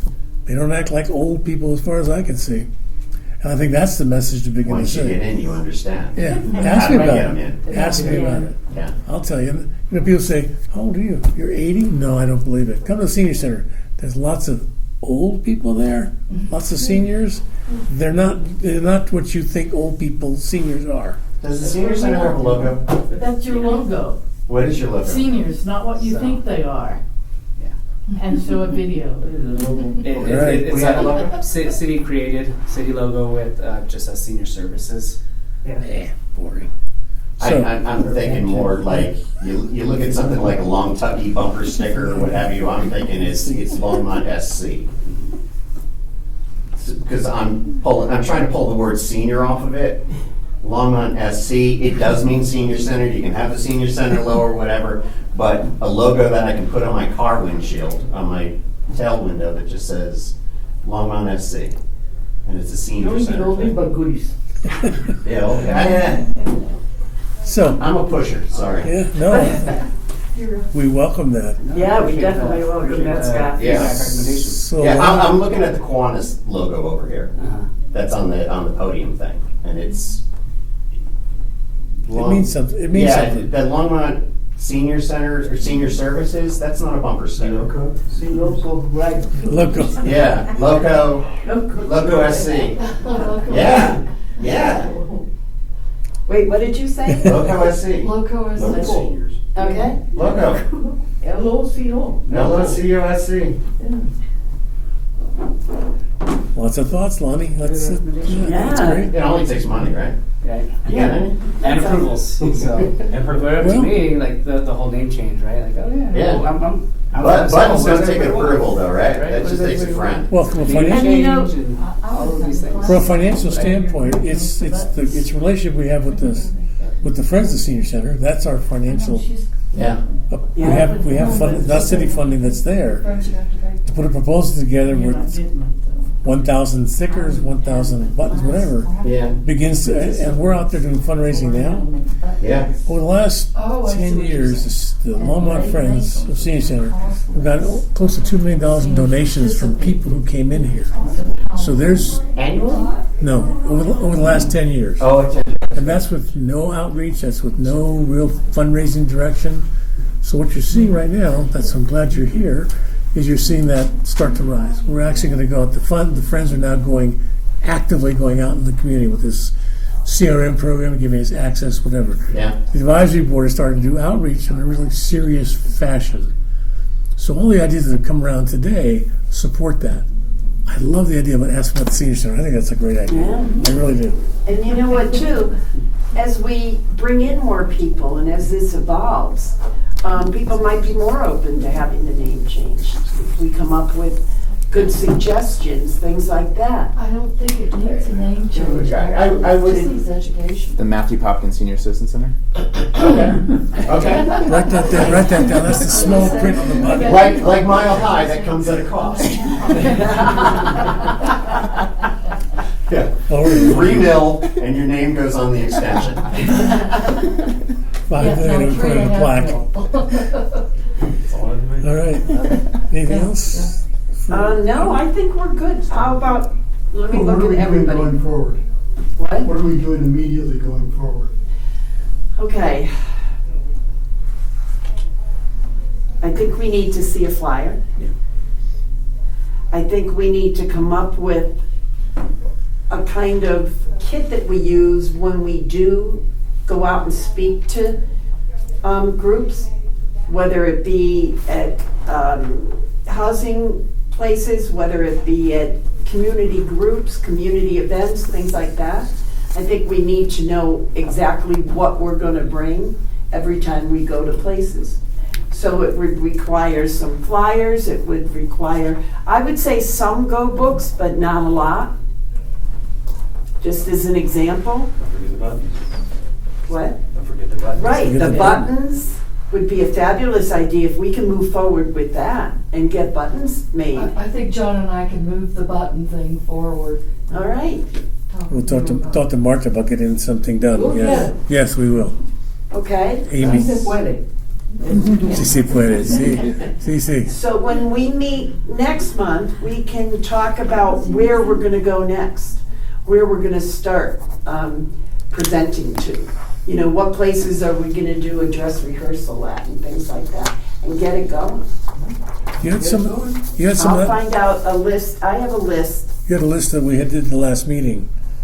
St. Vrain Community Council, LMAC, NGLA, Friends of the Board, Kiwanis City Advertisement, Parks and Rec, tables, things like that. So that's, what about a script? I'm gonna watch the time. If we put together a script, give me just, and I'm happy to do it, give me some words you'd like to have in the script. What do you think? Find a friend at the senior center. I'm gonna have one about ask me about that. I'm stuck on that one. Okay. Say the second one. Find a friend at the senior center. Find your friend at the senior center. Okay. Be a friend. Be a friend. Yeah, be a friend. Come to the senior center. Okay. Just a couple more, just to give me a starting point. Anything else? Can you think of? Something lonely. What's that? They're super lonely. New hobby at the, find a hobby at the senior center. Find some support. Yeah. The peer support group has got they're gonna be a table here on today, as a matter of fact, talking about peer support for people. Life can be hard, things like that. What do you have so far? Ask me about senior center. Find a friend, be a friend, find a hobby, I have to. find some support. Join the fun. There you go. Yeah. That should have been the first. There you Join go. the fun. Join the fun. I'm sorry, that's Join number the one. fun. Yeah. Yeah, join the Yes. fun. There's Watch a- the senior center. There's I the have a second lot of button. fun with the There's the program, second so. button. Hey, We're the supports at the senior center are good, but if we're looking for money and we're looking for dollars and we're looking for people who have it to join, they're not coming here for supports. We want to join the fun. Find your passions. Yeah. Bring your family. We'd had the children, youth, and families presentation back in the and like you Family and community. can just bring your family to the senior center. There's a longer story here, which is how do we get Because it doesn't the have to be child services, the K, pre-K. How do we get pre-K involved with seniors and do a cross promotion with seniors and families? But that's a whole other meeting. Already in the works. Already, Yes, we're, that's- Okay. we're doing that. We just rolled that out this last go cycle, intergenerational programs. There you go. And we're with the intentionality of increasing that every go cycle. So, Yeah. this go cycle is coming out. We're going to With the do youth more. association. Senior center more than old people. Yeah, the bring your family emphasizes the multi Sorry. intergenerational aspects. I'm getting there too. Come on. I tell people, I'm gonna. Not just old people. I'm There's gonna out of be them. 80 in March, and Yeah. I feel old. God damn it. No, you're doing just, all right. just in your stride. Yeah. Senior center, more than old people. That's sketchy. I gotta tell you. Yeah, it is. Yeah, That's a great idea. yeah. That's it. That's awesome. Okay. All right. Anybody else have anything they want to bring up? Any thoughts? Any comments? No. Watch the Broncos in the Super Bowl at the senior center. Oh. Yeah. Oh. A lot of new audio visual equipment. A senior Super Bowl party. Yeah. Let's open it up. When do those new boards come in? Yeah, why not? I'll know more information today. Okay. But probably not by Super. I don't know. Not this Super Bowl. But it's okay. It's right time. They have it every year. I'm running out of battery. In the All right. future, we could have a Man, that's awesome. You guys are, this is, god damn, this is, we're old. Sorry. Older but goody. What was I saying? Well, we're happy to have you. Can I come take in. another second here? I want to tell you what Are I you missed. are you enrolling, by the way, on our list? I'm just asking. I'm sorry? Circling back to our original question to No. you. Okay. I gotta tie my shoe again. Yeah. There's something that I missed in Longmont, and I loved it when I first got here, and it was the geese. Have you guys been here long enough to remember the You gotta geese? go to The McIntosh. geese? No. The geese project where like Left Hand Oh, Brewing has right. the armored goose up. Statues. The Right. geese statue, there was Benjamin Franklin goose, there was whatever. It was a art in public places thing that brought the community together. People had decoy geese in their front yard, they were painting them different colors or whatever, and it was, this is done in other places with cows or what have you. Right. Can something like that be brought back to bring the community together as an awareness? But if it's initiated from the senior center, then all of a sudden everything revolves. Every time you see a goose, every time you see a whatever it is, there's a knowledge that it was a senior center project. I don't think it's a senior center project, but if it can initiate from a senior center, get put to the art and public places, and then grow from there, how do you get the senior center to be tied to something that is community-wide, border to border? Interesting. I didn't see the geese program. Does somebody know about it that we can get more information about it? So they it was had, definitely like, part of the city. throughout Yeah. Longmont, they Yeah. had all of these different geese statues that were probably about like 7 feet. They're monstrous. high. Yeah. Go down to And Left they Hand had Brewing, all look on the these roof, different- and you'll see an armored goose. When was this? So each artist would take these big geese. Was and- probably like late 90s. Yep, and there was a There was a contest for who had the best goose and what was this. There was one up at the Times Hall building that was a Ben Franklin goose. There was one, I think, in Thompson Park. And they were lovely. And then they actually auctioned them afterwards. But And they were sponsored by businesses. Businesses and artists would sponsor the big goose Right. geese, and they would be done. But there was little geese all over town that people would do on their own. Whether they're painting flowers on the goose, or they're doing whatever, and then Yeah, this goose is sitting in the front yard. There's still at the city, in the city. Yes. Yeah, there's still. They're still all around. Oh, yeah, there's still. There's No, like I 15 don't left. know. I was in high school when it was happening. I didn't so remember that. I But just you remember recall it. them, Yeah. and I loved them. And some Yeah, people they were were- like, "Oh, why do we have those?" And That's I don't know if exactly that it. It came starts into a play, like, conversation. why- Scott, have you met Okay. with Longmont's marketing communications group? One No. who's had the ladies, the senior ladies. No, I want it to come from the senior center. Oh, I don't want To to get something. I don't want to give it to them. You guys give it Yeah, to but I them. think. It has to come from the senior center because Something we're like looking at that, we have awareness. to get I agree. approval from the Yeah. city of Longmont. We could do things on a smaller scale, right? But if Start you're looking at somewhere. a community event, then it has to not only get approvals, but then kind of goes back to It's a community that activity. approach, right? Around who is spending the time and energy to develop, communicate, market, monitor, promote, all of those things, and that takes away from the supportive services meetings that we're just talking about that are 4 to 6 weeks out, and programming for our crazy, robust. So you want catalog that, right yeah, there. you want that support from marketing, I would think, to take on more of that role so it doesn't detract from your personnel. Is that what I'm hearing? Or- We have to be mindful of current workload and Yeah. adding more on. We were just talking about staffing, right? Those guys Right. are always going to be there. They have increases. So always have to look at an opportunity of how do we make this an option or possible without wearing everybody thin or taking Yeah. away from Yeah. those Right. services. Yeah. Let me ask you, is there any way we could get somebody else to do everything and we could So be our- the ones to Yeah. So sponsor it or Our Art in something? Public Places did one recently. They did the electric boxes, right? And everybody, Right. They set it up in the Yeah. Civic Center. Everybody came and voted. Yeah. Big community events. That is more their wheelhouse. But how can we partner with them? There's just I think we just have to be strategic, like how we looked at. Again, I'm going to go back to the food table, right? How do we provide this opportunity here, get more people in the door, sustainability, without this group on Being a 3-year term responsible. being responsible, right? Leave, someone else having inherited and say, oh, my schedule doesn't allow, or I hate to say it, I don't see value in, right? I can't speak for those who will come in after you. If I could, Okay. So that's why we got to look at that sustainability. How do we create and generate these ideas? And when this board is off the board, it continues to go, right? Right. Self-sustaining. if I could make a potential suggestion here for Chair and Ronnie, perhaps talk with the Art and Public Places folks and see if maybe they'll come and give a presentation of what they were doing last year, what they're thinking about for this year, as it relates to potential outreach strategies that you guys were just discussing. Right. And then you could see, are there synergies they're already thinking about? And you could even kind of pitch them these kinds of concepts and understand kind of where does that fit in. Start from what are we doing or what are they thinking about, and then go from there. Right. Sponsor partnership with, I love that. Okay. Okay. We're time's about up, but Yep. I'm going away with the idea of Wait, who to partner with. Ryan, I'll check with public places.